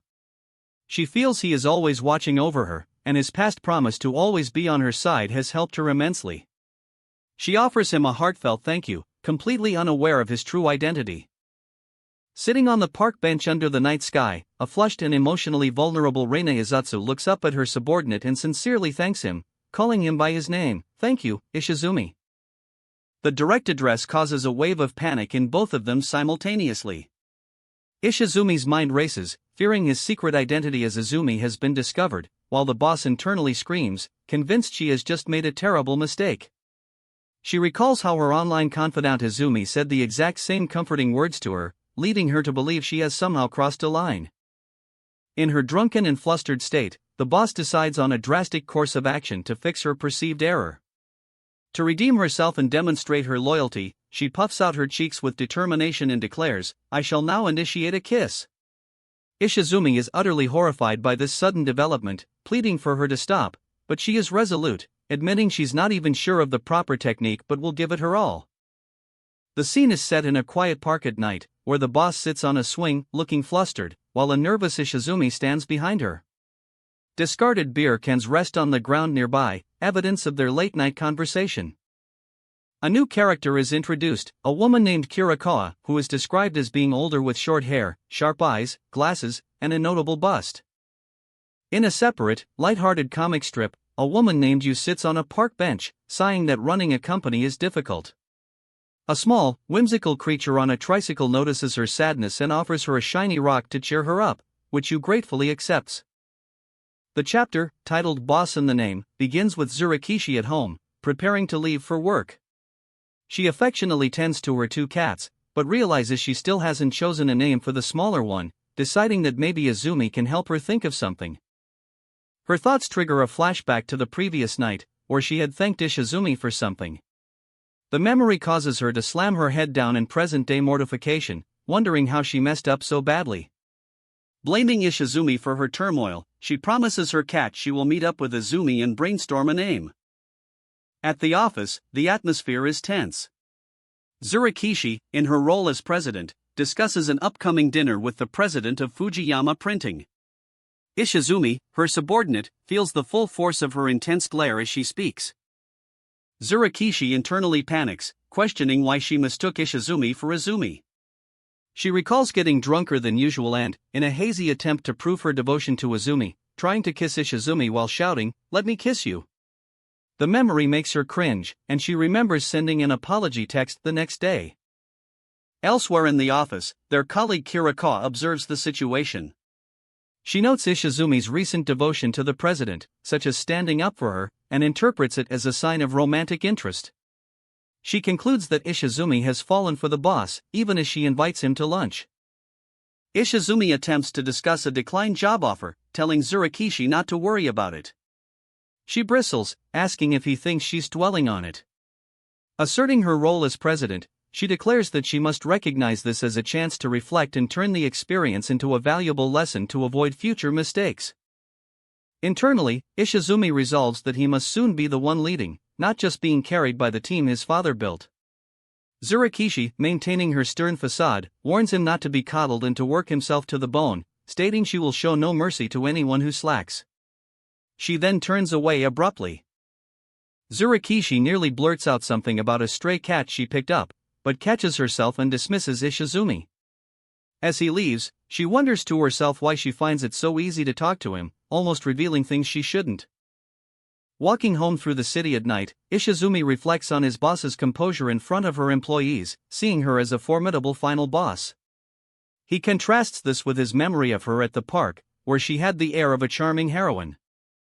His thoughts are interrupted when he spots a familiar figure in Mijishi Park. Under a bright light, Zurakishi stands in a dramatic pose, holding two long sticks like swords. Ishizumi's imagination runs wild, interpreting the wide open area and the lone figure as the classic setup for a video game boss battle. He internally exclaims, "It's a boss fight," before cautiously approaching and telling her she shouldn't be holding sticks in such a manner. Zurakishi reveals she was simply writing a name, Manu, in the sand. Flustered, she explains that she was brainstorming names for her cat and couldn't decide. She then thrusts one of the sticks at Ishizumi, asking for his help. Zurakishi explains that while waiting, she brainstormed some cat names. She points to the sand, revealing her top 3 picks: Mama Dolphin, Potato Potato, and Plays Meow. Ishizumi stares in disbelief as she sheepishly admits that being tipsy has led to her thinking of only weird names. Ishizumi asks if the names have any meaning. When Zurakishi struggles to answer, he suggests giving the cat a name tied to her feelings. Her attempt, "Thanks for finding Meow," is immediately dismissed by Ishizumi as being far too long. They try to workshop the name. Zurakishi agrees it should be short and simple, suggesting thanks, but then finds it too concise. Ishizumi points out that her next idea, then, is too vague, which leads her to combine the concepts into "thank you so much," leaving him utterly confused. Overwhelmed and flustered, Zurakishi gives up and insists that Ishizumi must decide on a name. She begins pleading earnestly, promising to take excellent care of the cat and vowing not to let it affect her work duties. Internally, Ishizumi laments that he isn't good at naming things either. After a moment of thought, Ishizumi suggests the name Chestnut. He explains his reasoning, drawing a parallel to the saying "pulling chestnuts from the fire." He compares her decision to take in the abandoned cat to how she bravely took over her father's company when it was in crisis, choosing to save it despite the heavy workload. Zurakishi is visibly moved and delighted by the suggestion. She happily declares that the name is settled, Lil Chestnut. Crouching down, she thanks Ishizumi profusely for the wonderful name and praises him, feeling happy to have received his approval. Buoyed by their shared moment, Zurakishi's thoughts begin to race.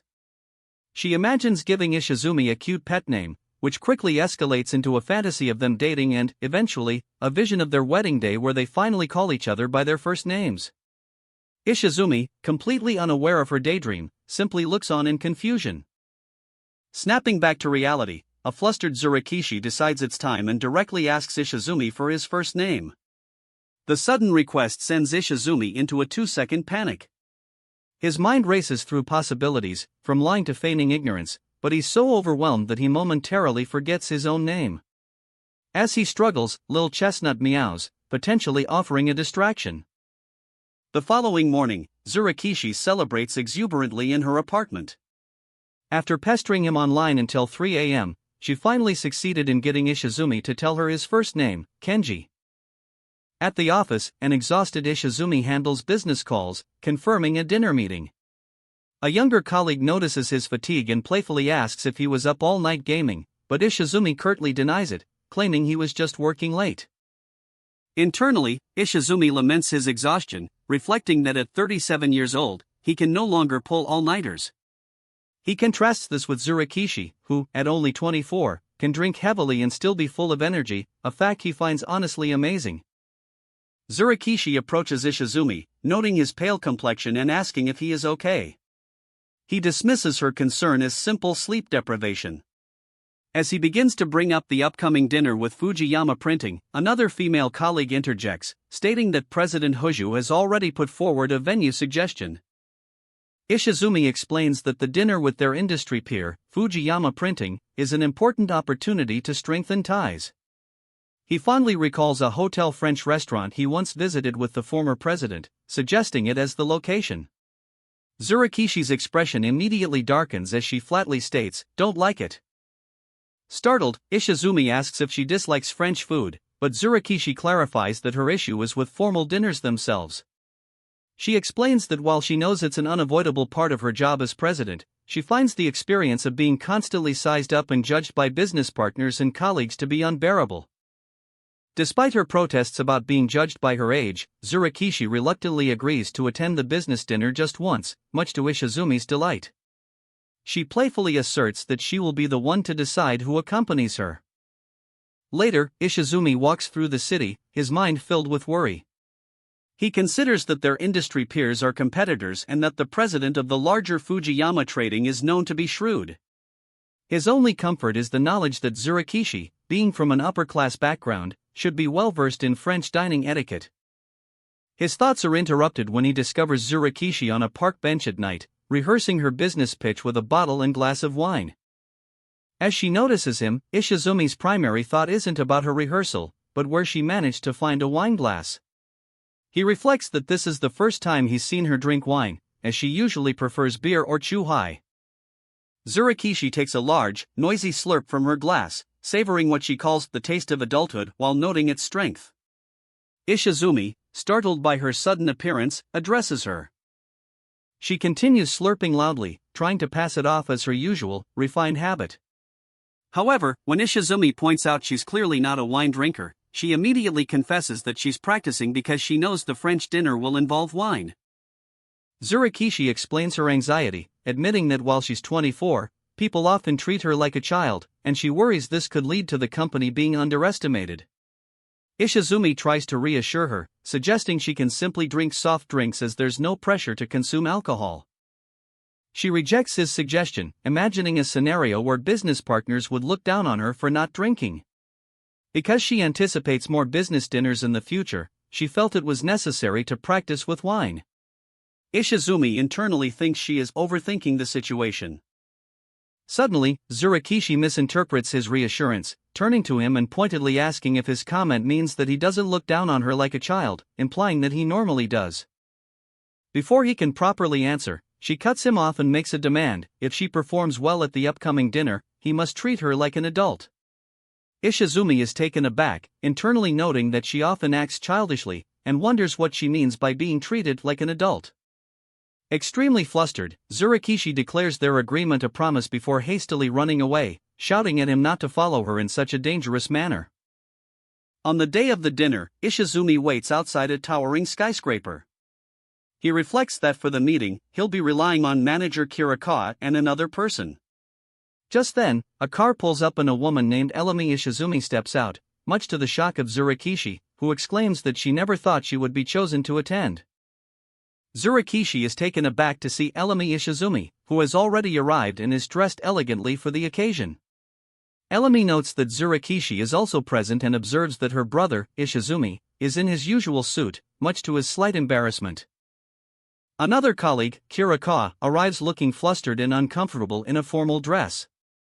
She complains to Zurikishi that President Hoshi insisted the women wear dresses, which she finds to be a pain. Feeling unused to such attire, she begs Zurikishi not to leave her alone. Zurikishi compliments her stunning appearance, and with the group assembled, Ishizumi suggests they head inside. As they approach the towering building, Ishizumi internally hopes the dinner will be worthwhile, admitting his biggest concern is his own boss. Elsewhere, a man with a mustache checks his watch, announcing that it's time. An assistant informs him that their guests have arrived. The true host is revealed not to be the man, but a woman, Ritsuko Hoshi, the president of Fujiyama Printing, known as the Witch. She is described as possessing prophetic insight and mysterious executive ability. She explains to her companion that elegant attire is a sign of respect for fine wine and that she can't wait to see Lil Reina all dressed up. As the team arrives, Kirikawa is overcome with anxiety, getting stuck spinning in the revolving door. Elemi tries to calm her down, telling her to take it easy. Inside, while Elemi checks on her, a flustered Kirikawa discreetly texts Ishizumi. She apologizes for being a burden and asks him to support their boss. Ishizumi is surprised to receive the message. Kirikawa then tells Ishizumi directly that she's counting on him, and he agrees, recognizing he needs to focus. Nearby, Elemi sits silently, her tense posture confirming to her colleagues that her dislike of formal dinners is genuine. Ishizumi glances at Elemi, noticing her distress. He internally scolds himself for being careless and just staring at her, and resolves that this is no time to be distracted. The formal introductions begin. Ritsuko Hoshi introduces herself as the president of Fujiyama Printing. In response, Elemi introduces herself as Reina Izutsu, president of Izutsu Printing, with Kurikawa and Ishizumi standing beside her. As the formal greetings commence, Ritsuko Hoshi shakes Reina Izutsu's hand, noting her gratitude towards Reina's late father. She suggests they dispense with formalities and use first names, a proposal Reina accepts. Ishizumi then greets Ritsuko and introduces his colleague, Kurikawa, who Ritsuko's team observes has a glamorous, lady boss aura. Ritsuko introduces her own staff, Executive Director Adachi and a new, recent hire named Komori. Komori offers a blunt sup as her greeting, which Ritsuko immediately addresses, apologizing to Reina for the new employee's lack of formal etiquette and explaining she brought her for social experience. The dinner begins at a table overlooking the city. Komori, visibly struggling with the formal silverware, quietly asks Kurikawa if she can use chopsticks instead, causing her boss a moment of silent frustration. Ritsuko opens a business discussion, stating her belief in hiring unconventional young people, though she internally laments Komori's lack of basic courtesy. In response, Ishizumi explains Izutsu Printing's autumn recruitment program, which is designed to attract exceptional talent from overseas universities. Adachi and Ritsuko find the idea of a 2-season recruitment intriguing, though they acknowledge the added costs. When Ritsuko asks if the initiative was Reina's idea, Reina clarifies that it was her father's. Ritsuko remarks on Reina's strong resemblance to her father, Kazuo Izutsu. As Reina accepts the compliment, Kurikawa internally muses that one of their own unique hires was less of an overseas graduate and more of a student who had to repeat a year. Ritsuko reveals that she used to discuss management with Reina's father. Reina is taken aback by this, but Ritsuko clarifies that she was mostly the student in those conversations. Looking directly at a surprised Reina, Ritsuko states that Reina's father was, to her, a mentor. Ritsuko begins to explain her past, stating that she wasn't passionate about printing itself. Her true motivation was to work in a company where women could be acknowledged based on merit. At Fujiyama Printing, where promotions were based solely on results, she pushed herself relentlessly, sacrificing sleep and weekends to climb the corporate ladder. Reina is taken aback, asking if Ritsuko truly reached her position on merit alone. Ritsuko confirms this but recounts the severe backlash she faced as the company's first female president. The industry questioned if a woman could run a company, and within Fujiyama, men were waiting for her to fail so they could take her position. It was during this period of intense pressure that a major crisis struck. The crisis came when the author of a nationally popular manga, Galactic Charion, publicly claimed Fujiyama could no longer reproduce colors properly. The company was stripped of the printing rights to the top-selling series, causing immense economic and reputational damage, and their stock plummeted again. The company that took over the printing rights was none other than Izutsu Printing. In a moment of desperation with little pride left, Ritsuko recalls begging to speak with Reina's father, President Izutsu, despite barely knowing him. To her surprise, he agreed to meet immediately. However, when she arrived at the bar, she found him more interested in discussing his favorite character in the manga than talking business. During their meeting, Ritsuko was struck by President Izutsu's warmth and the respectful way he treated people. After he gave her a copy of the manga printed by his company, she was forced to admit that the quality of Izutsu's reprints was superior to hers in every way. She saw the gap between them. While she had been consumed by profits and image, he spoke about his company's work with genuine pride, blind to the author's feelings she had missed. Ritsuko tells Reina that this experience became her turning point, shaping her into the person she is today. She concludes that Izutsu Printing is a wonderful company that has something Fujiyama lacks. Raising her glass, she makes a printing-related joke, stating that Izutsu's dazzle, like holographic foil stamping, comes from something genuine. Humbled by Ritsuko's story, Reina tells her she would be honored to learn from such an industry veteran. Ritsuko agrees, promising to teach her what she knows. Observing the exchange, Ishizumi is moved to tears by the beautiful story unfolding between the two presidents, while Adachi reflects on his initial nervousness and relief that the dinner is concluding on a positive note. Ritsuko internally muses that she expected the meeting to end in either perfect understanding or with sparks flying.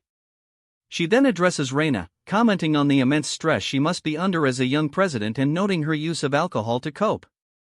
When Reina confirms the pressure is intense, Ritsuko offers a potential solution. The proposed solution is a shocking one. Ritsuko suggests that her company, Fujiyama, acquire Izutsu. The amicable atmosphere instantly evaporates.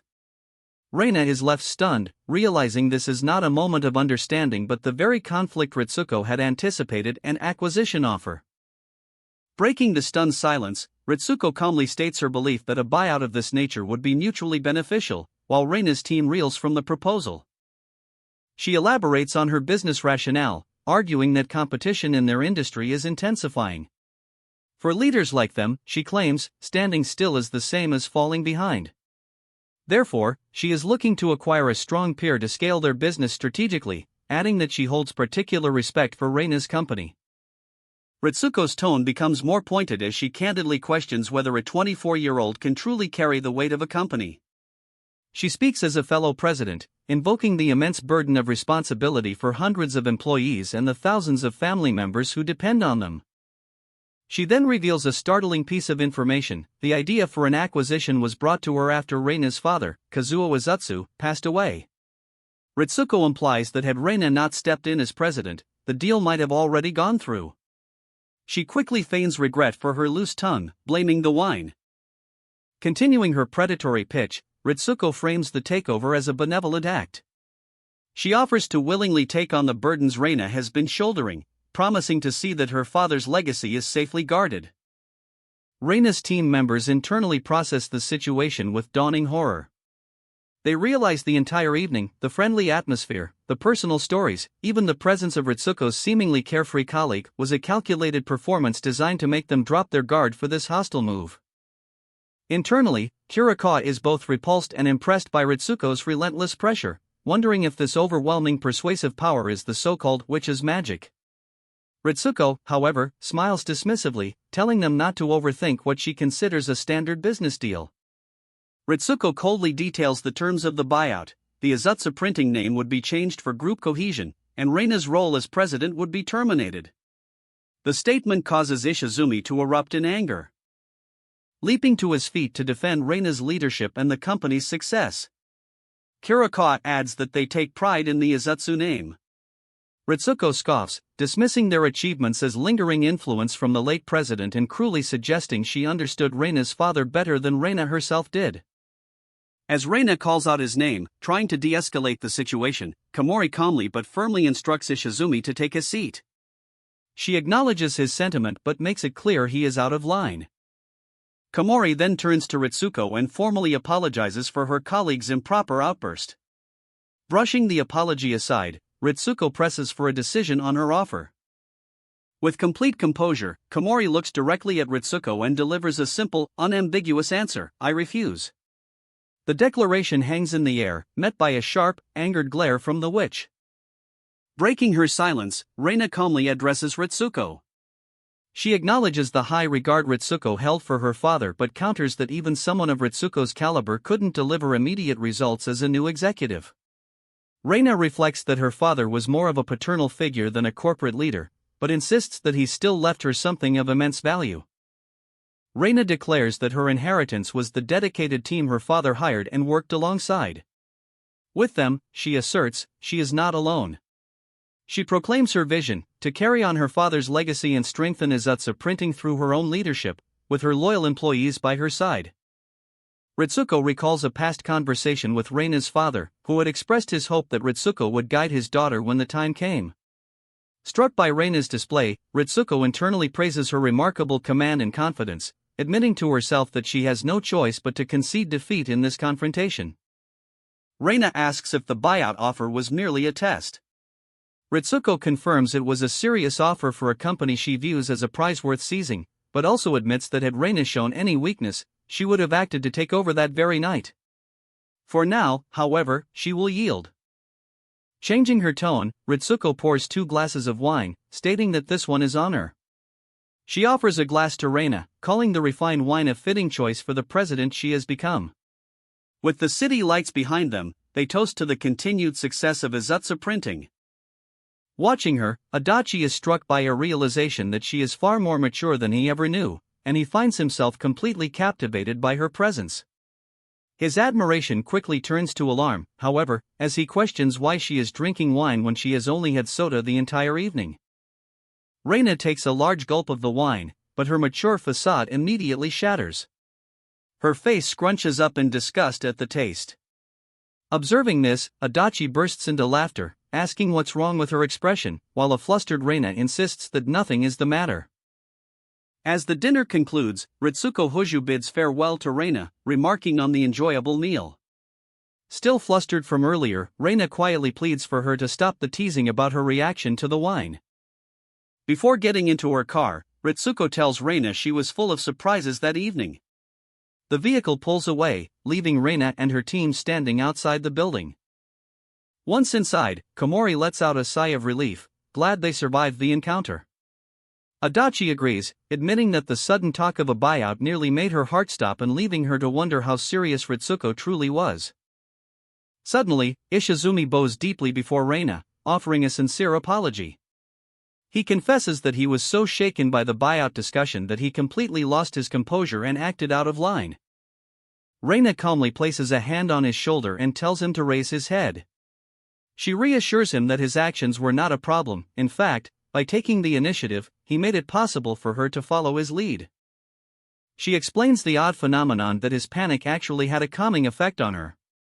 Internally, however, Reina cringes, thinking she made a fool of herself. With the debrief over, Adachi tells the group to wrap it up for the night and reminds them not to lose their receipts for reimbursement. On the train ride home, Ishizumi reflects on the evening's events.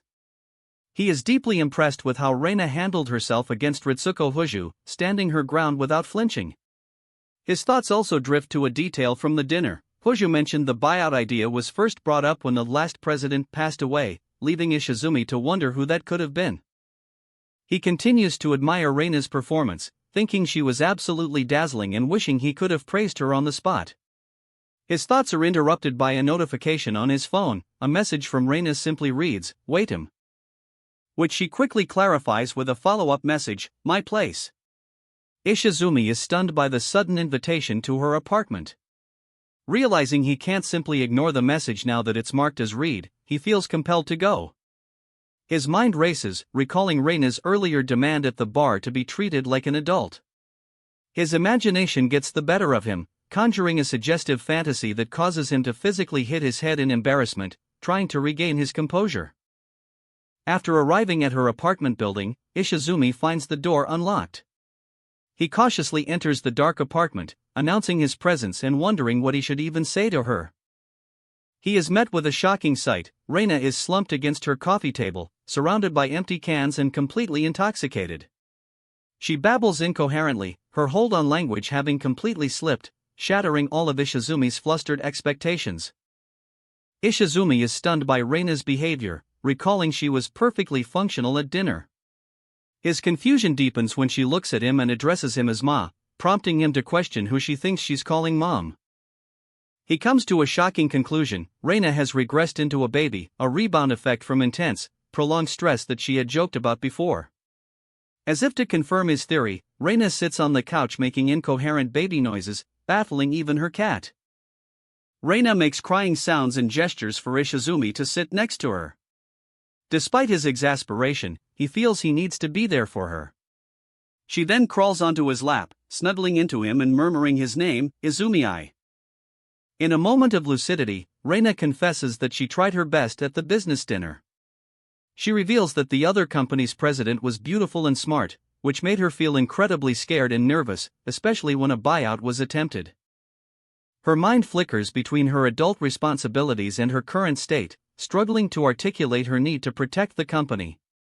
She then looks at Ishizumi with pleading eyes, admitting that her true, selfish desire was simply for him to praise her. Moved by her vulnerability, Ishizumi tells her she was a true adult boss. The praise has the opposite of the intended effect. Reina clings to him tightly, rejecting the compliment and insisting, "No. Not an adult. Me a baby today." Ishizumi realizes with dismay that she has entered the terrible twos. Clinging to Ishizumi, Reina admits that despite her earlier request to be treated like an adult, she now just wants to be babied.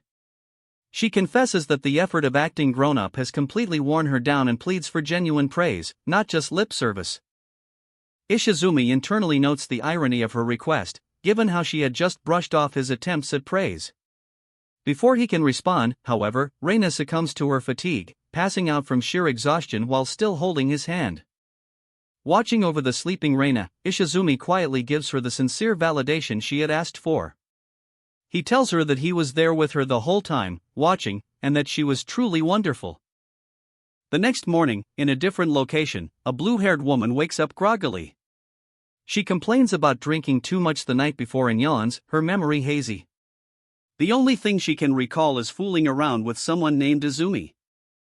The following day, the section manager soaks in a bath, reflecting on her exhaustion from the previous night's events. While she felt wiped out, she recalls that both the president and Ishizumi managed to handle the situation well. She admires the president's composure at only 24, but the heat of the bath makes her feel lightheaded, prompting her to get out. After her bath, she brushes her teeth while lamenting her own lack of stamina. She muses that it would be nice to have someone to look after her, but quickly dismisses the thought, believing a socially awkward otaku like herself could never be in a relationship. Now in comfortable clothes, she settles onto her couch to watch a recorded anime, relieved that the formal dinner at least went smoothly. On screen, two characters declare their commitment to each other, which catches her attention. As she watches, she yawns and realizes the characters on screen are starting to remind her of Ishizumi and the president. She flops onto the couch, considering how close the two have become recently, and begins to wonder if they could actually be together. She initially dismisses the idea as impossible, but then sits up and reconsiders. She recalls that Ishizumi, who is normally quiet, went out of his way to help the president, showing a clear sense of care. She also realizes that the president, whether she is aware of it or not, always stays closer to him than to anyone else. The section manager continues to ponder the dynamic between Ishizumi and the president, but the idea of them as a couple feels off. Deciding she's too tired to analyze it further, she resolves to sleep, grateful for her day off tomorrow. Later, her alarm sounds as morning light streams through the window. Groggily waking up, she is annoyed to find the alarm is coming from her work phone. She answers it with a yawn, identifying herself as Kirikawa and hoping the call isn't for anything serious. The caller identifies herself as Izutsu, prompting Kirikawa to bolt upright in a panic. Her mind races with worst-case scenarios, from a fatal misprint to a data submission error, and she frantically apologizes for not checking the caller ID. The president, Reina Izutsu, calmly reassures her that it's nothing like that. She explains that she simply wanted to thank Kirikawa for her support the previous day, feeling that her presence gave her courage. Izutsu then asks if Kirikawa has any plans, catching her off guard as she was just thinking about her and Ishizumi. Later, Kirikawa waits in the Mijishi shopping district until Izutsu arrives, calling out her name and thanking her for waiting. Kirikawa apologizes for making her come out on the weekend. Izutsu leads them to an okonomiyaki restaurant called Okogiya, a place Kirikawa has noticed is always full of families and couples. Izutsu enthusiastically insists on treating her, getting carried away by her love for the savory pancakes before they are served a sizzling dish. At an okonomiyaki restaurant, President Izutsu enjoys her meal while section manager Kirikawa observes her. Kirikawa notes internally that Izutsu is acting very different from her usual self at work. Kirikawa's observation makes Izutsu self-conscious, causing her to worry if she's being annoying or appearing weak. Kirikawa clarifies that it's not a bad thing, she usually only sees Izutsu's mature side, but today, she's acting more her age. Izutsu admits that she might have let loose more than she intended, explaining that she was simply happy to be able to go out with Kirikawa like this. She apologizes, feeling she's hogging all the fun when the outing was meant as a thank you to Kirikawa. Izutsu, not wanting the day to end, enthusiastically suggests they repeat the outing on the next weekend, and the one after that, pulling out a planner to schedule it. A flustered Kirikawa agrees, but then pauses, asking if spending weekends together would be a problem, considering the guy Izutsu likes. Izutsu explains that it's not that she doesn't want to see him, but she isn't brave enough to do it sober, so they only meet at night in the park. As Kirikawa processes this, Izutsu has a sudden, horrified realization that she has been talking about her friend's situation as if it were her own, further cementing Kirikawa's misunderstanding. Kurikawa, however, misinterprets Izutsu's story as a personal confession of shyness, admitting she feels the same way. She flips her okonomiyaki and offers advice, suggesting that spending time with the guy in a new way could change everything. Now completely invested in the drama, she eagerly asks what happened after Izutsu's friend got drunk and spent the night in his arms. Kurikawa, completely misinterpreting the situation, becomes infuriated on her boss's behalf, declaring it was a mischance. She gives Izutsu a passionate pep talk, telling her to man up and not be beaten by a coward, all while Izutsu looks on in utter confusion. As Izutsu holds a well-used fountain pen, Kurikawa notices the initials KI and asks if it's a keepsake from her father. Panicked, Izutsu denies this, blurting out that it was a gift from someone special. Kurikawa immediately assumes this is the man in question, while internally noting the initials could stand for Kazuo Izutsu or Kenichi Ishizumi. Later, while relaxing in a bath, Kurikawa reflects on her own day, recalling how she was comically defeated by a revolving door. She contrasts her own clumsiness with her boss's competence, admiring how put together the 24-year-old president is. The heat of the bath begins to make her lightheaded, and she decides she'd better get out before she faints. Later that evening, Kurikawa lies in bed, scrolling through her phone. She comes across a romance reality show depicting a couple's first date, which causes her to blush and ponder the concept of a date herself. And with newfound resolve, she types out a message, "I want to see you in the park tomorrow too. There's something I want to tell you." The next day at the office, a colleague named Shinosaki is in a comical frenzy, spinning with rage. She loudly demands to know why two of her co-workers went out to eat without inviting her. One of the colleagues explains they just had okonomiyaki, which only enrages Shinosaki further. She collapses to the floor, accusing them of being lovey-dovey for having pancakes after pancakes and declaring they were lucky she didn't have a full-blown tantrum. Elsewhere in the office, a man addressed as chief operates a machine, completely lost in thought. A younger colleague approaches, observing his distracted state and telling him not to play dumb, as it's obvious something is on his mind. At the office, Shinosaki is thrilled by the clean cut of a paper slicer, warning Fujioka not to get near it. Fujioka, however, is completely distracted, admitting to himself that he has been lost in thought while watching his female colleagues, including Ishizumi, converse nearby. He internally obsesses over the cryptic message Ishizumi sent the previous night, noting how she is acting completely normal at work. As he tries to focus, his mind flashes back to a memory of her embracing him. Suddenly, a woman's voice startles him. He jumps, apologizing for being lost in thought. The woman, arms crossed, informs him that another formal dinner is coming up and that, by process of elimination, she has decided he will be attending. Fujioka's mind immediately drifts, imagining this is the moment Ishizumi will reveal what she wanted to tell him. He pictures her asking to meet him at Mijishi Park that night. His fantasy continues as the imagined Ishizumi laments that they never go on dates and asks if he now hates her for acting so proper the other night. Snapping back to reality, Fujioka begins to apologize, addressing the woman as boss.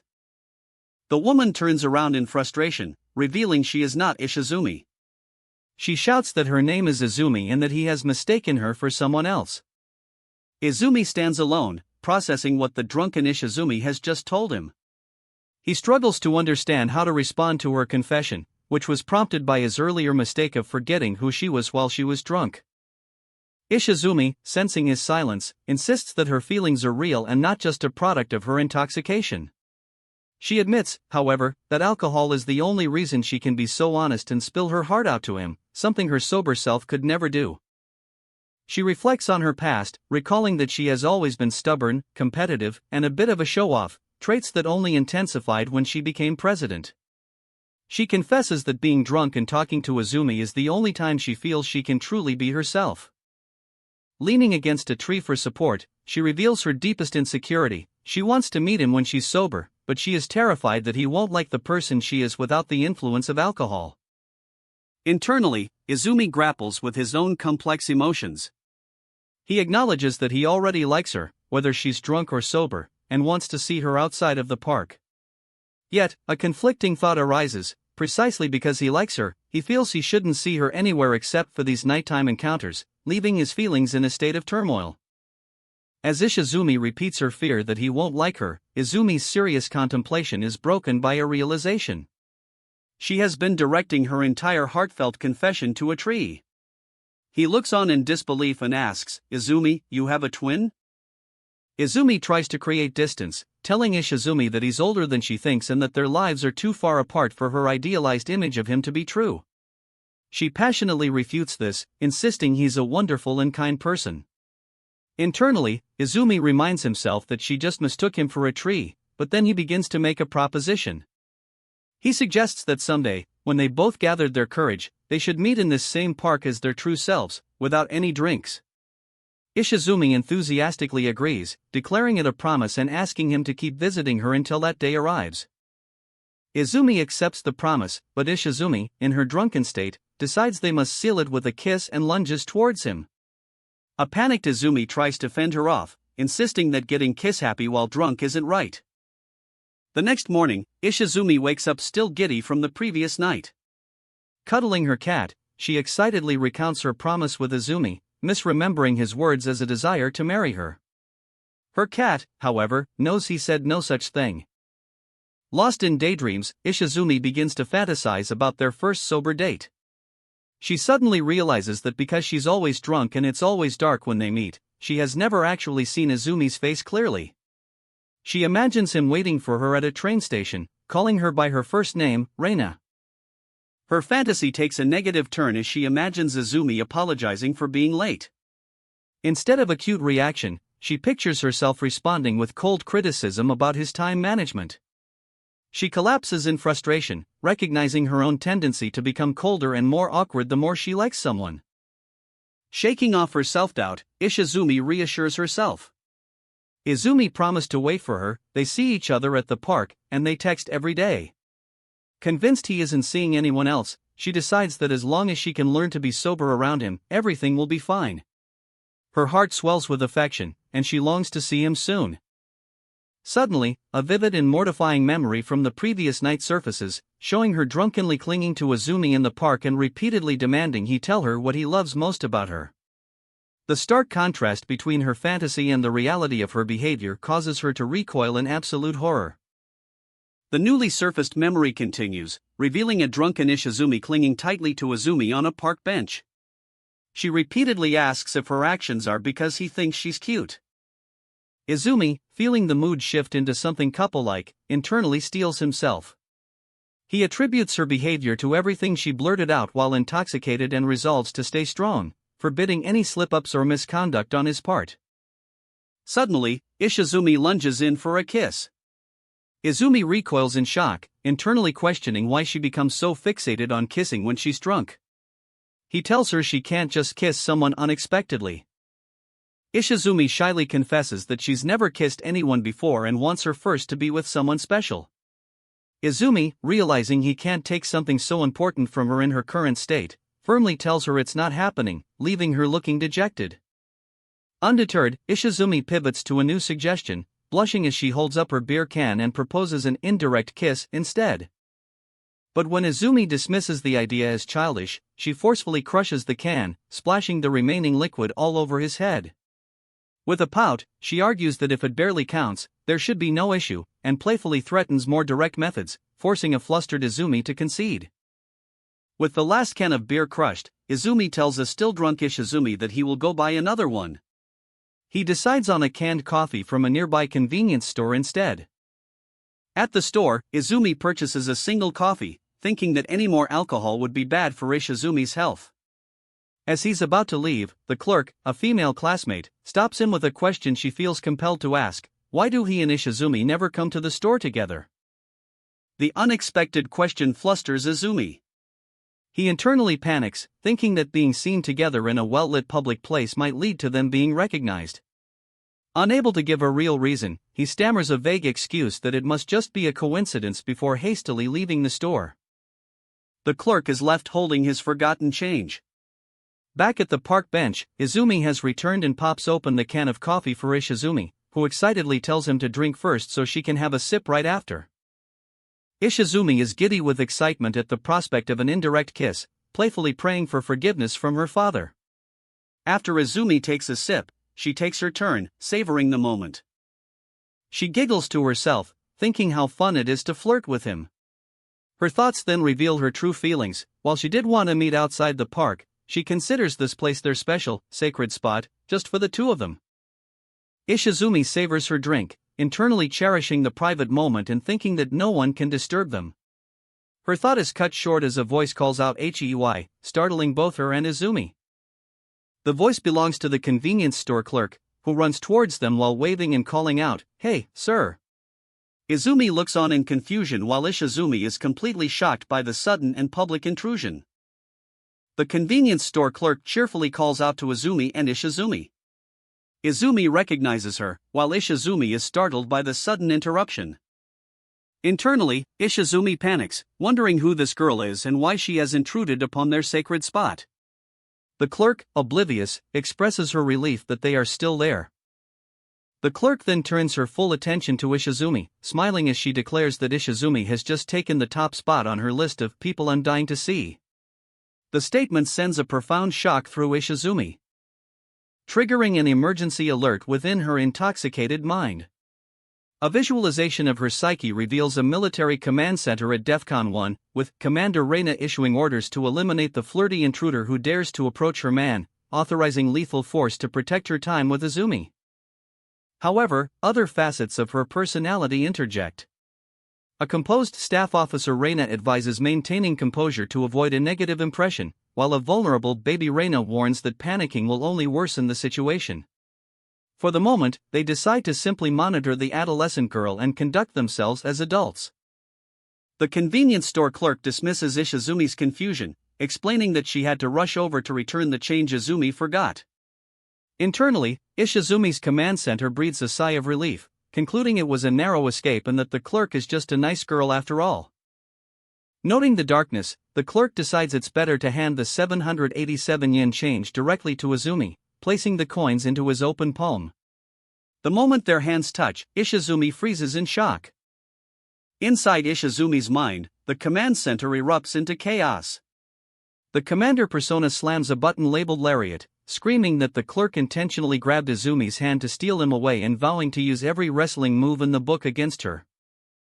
While a more rational persona desperately tries to restrain the enraged commander. She pleads with her to stand down and not ruin their precious time with Izumi over what could be an innocent mistake, but the commander is furious over the shameless hand-holding. Oblivious to the internal turmoil, the clerk cheerfully says her goodbyes and leaves. Izumi looks over at Ishizumi, confused by the muffled, frustrated sound she's making as she struggles to contain her jealousy. Clinging tightly to his arm, Ishizumi jealously asks Izumi why he was smiling at the clerk and if he prefers younger girls. Izumi, flustered, reassures her that while she is young, she is also an amazing woman full of mature charm. Feeling emboldened by Izumi's reassurance, Ishizumi playfully presses herself against him, teasing him about her mature charm and bigger bust. As Izumi flusters, her internal command center erupts in a mix of celebration and frantic attempts by the commander to maintain control. Their moment is abruptly interrupted by a familiar voice. The convenience store clerk, now in her school uniform, cheerfully greets them as they sit together on a park bench. The unexpected reappearance sends a jolt of panic through Ishizumi. She is horrified to see the girl again, unable to comprehend why she is there. Internally, her commander desperately tries to prevent a rash, emotional outburst. Ishizumi attempts to rationalize the situation, telling herself the girl is just passing by and will leave soon. Her internal crew praises their commander for maintaining composure. The clerk, meanwhile, comments to a third woman that Izumi and Ishizumi look like they're having fun. Stating that being home alone is a drag, the clerk asks if she can hang around with them for a while. The proposition shatters Ishizumi's fragile composure, causing both her and her internal commander to scream in silent protest. While the commander internally declares that any intruder into their love nest will be purged, Izumi calmly takes control of the situation. He politely tells the clerk they are in the middle of an important conversation and need some space. He privately notes that he knows she and the jealous type like Ishizumi don't mix, leaving Ishizumi utterly shocked by his awareness. A new girl with long black hair appears, dismissing Ishizumi's claim of being at the park for work. She reveals she has seen them playing on the swings and in the sandbox before. Stating that it's too lonely to go home by herself, she physically inserts herself between Izumi and Ishizumi, introduces herself as Mitsuki, and asks for their names. Izumi is taken aback by the direct question. As he begins to introduce himself, Mitsuki leans in close, complimenting him on being a nice guy and good at customer service. The forwardness of the gesture leaves Izumi flustered and speechless, while Ishizumi, pushed to the side, looks on with clear annoyance. Mitsuki then turns her attention to Ishizumi and asks for her name. With a sharp, competitive glint in her eye, Ishizumi declares her name is Reina. Internally, she seethes with possessiveness, thinking, only I am allowed to sit next to Izumi. You got that? Calling herself Reina, Ishizumi furiously declares a duel, proclaiming that the winner takes Izumi. Izumi is horrified by his boss's outburst, while Mitsuki is taken aback by the sudden challenge. Mitsuki abruptly stands up, startling both Izumi and Ishizumi. Izumi tries to intervene, calling out to his boss in a panic. To everyone's surprise, Mitsuki bows and apologizes profusely. She explains that as a Gyru, she can be overly familiar and didn't mean to offend an older person. She clarifies she only wanted to chat and return some figures, leading Izumi to think she is actually an earnest person. Despite her apology, Mitsuki's demeanor shifts again as she enthusiastically accepts the duel, finding the idea exciting.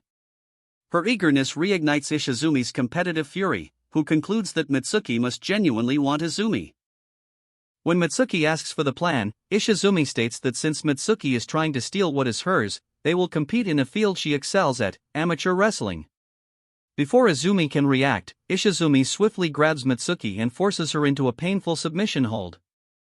Ishizumi pivots from wrestling, declaring their duel will be decided with baseball, a skill she is apparently good at.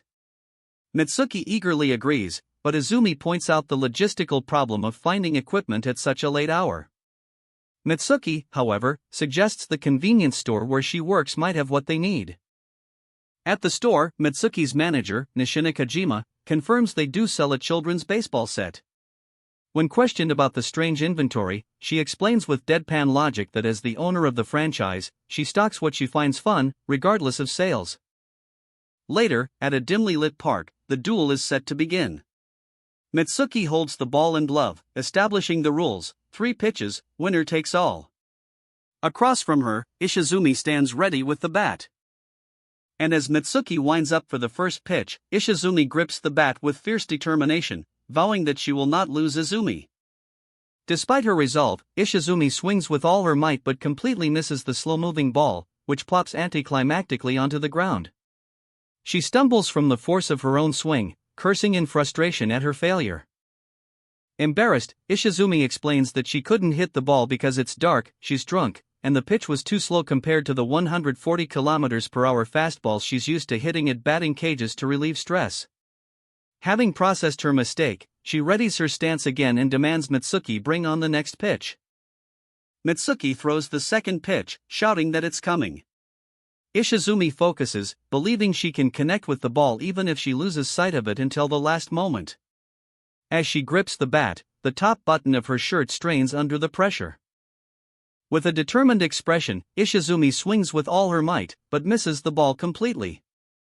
Mitsuki triumphantly calls it a foul, marking the second strike and announcing it's time for the final pitch. Izumi asks Ishizumi if she's hurt. Flustered and panting, Ishizumi curses, realizing her focus was broken because she was worried her tight shirt would burst open if she went all out. She internally laments that a swing like that was almost enough to break her shirt, which has been feeling tighter daily. She admits to herself that her recent lifestyle of daily drinking and formal dinners has caused her to gain weight. Despite this, she reaffirms her resolve, declaring that she has to win at all costs. As Mitsuki prepares the final pitch, vowing not to lose to a brat, Ishizumi makes a decision. She will pay any price to win and refuses to hand Izumi over, even if her chest spills out. As Mitsuki releases the ball, Ishizumi plants her feet, ready to swing, and unleashes a ferocious swing, shouting win. The force of her movement is so great that her shirt buttons burst, and she makes solid contact with the ball. As the buttons from her shirt fly off, Ishizumi lands, leaving Mitsuki and Izumi completely stunned by the display. She calmly assesses her wardrobe malfunction, noting that her shirt is rather janky but remarking that it's a good thing her family's shop also sells clips to fix such problems. Later, Mitsuki recalls telling Izumi that winning requires sacrifices and that he wasn't built for the big leagues. In the present, she confides in Ishizumi, admitting that she's been working so much for her entrance exams that she's become lonely. Ishizumi, in turn, reveals she wants to study hard to make life easier for her parents, a sentiment that touches Mitsuki, who thinks of her as a wholesome gyro. Ishizumi gently points out that not everyone is as lucky as Mitsuki to take university for granted, but genuinely expresses her wish to hang out again. A flustered Mitsuki agrees to maybe once in a while. As they part ways, Mitsuki reflects on how childish it was to be jealous of such a good person. However, Ishizumi suddenly reveals her true intentions. Holding up a shirt clip, she asks Mitsuki to take good care of Izumi and declares, "I want a rematch." Realizing she was manipulated, Mitsuki erupts in fury. The force of her anger causes her own shirt to snap open completely as she screams her acceptance of the challenge, shocking Izumi once more.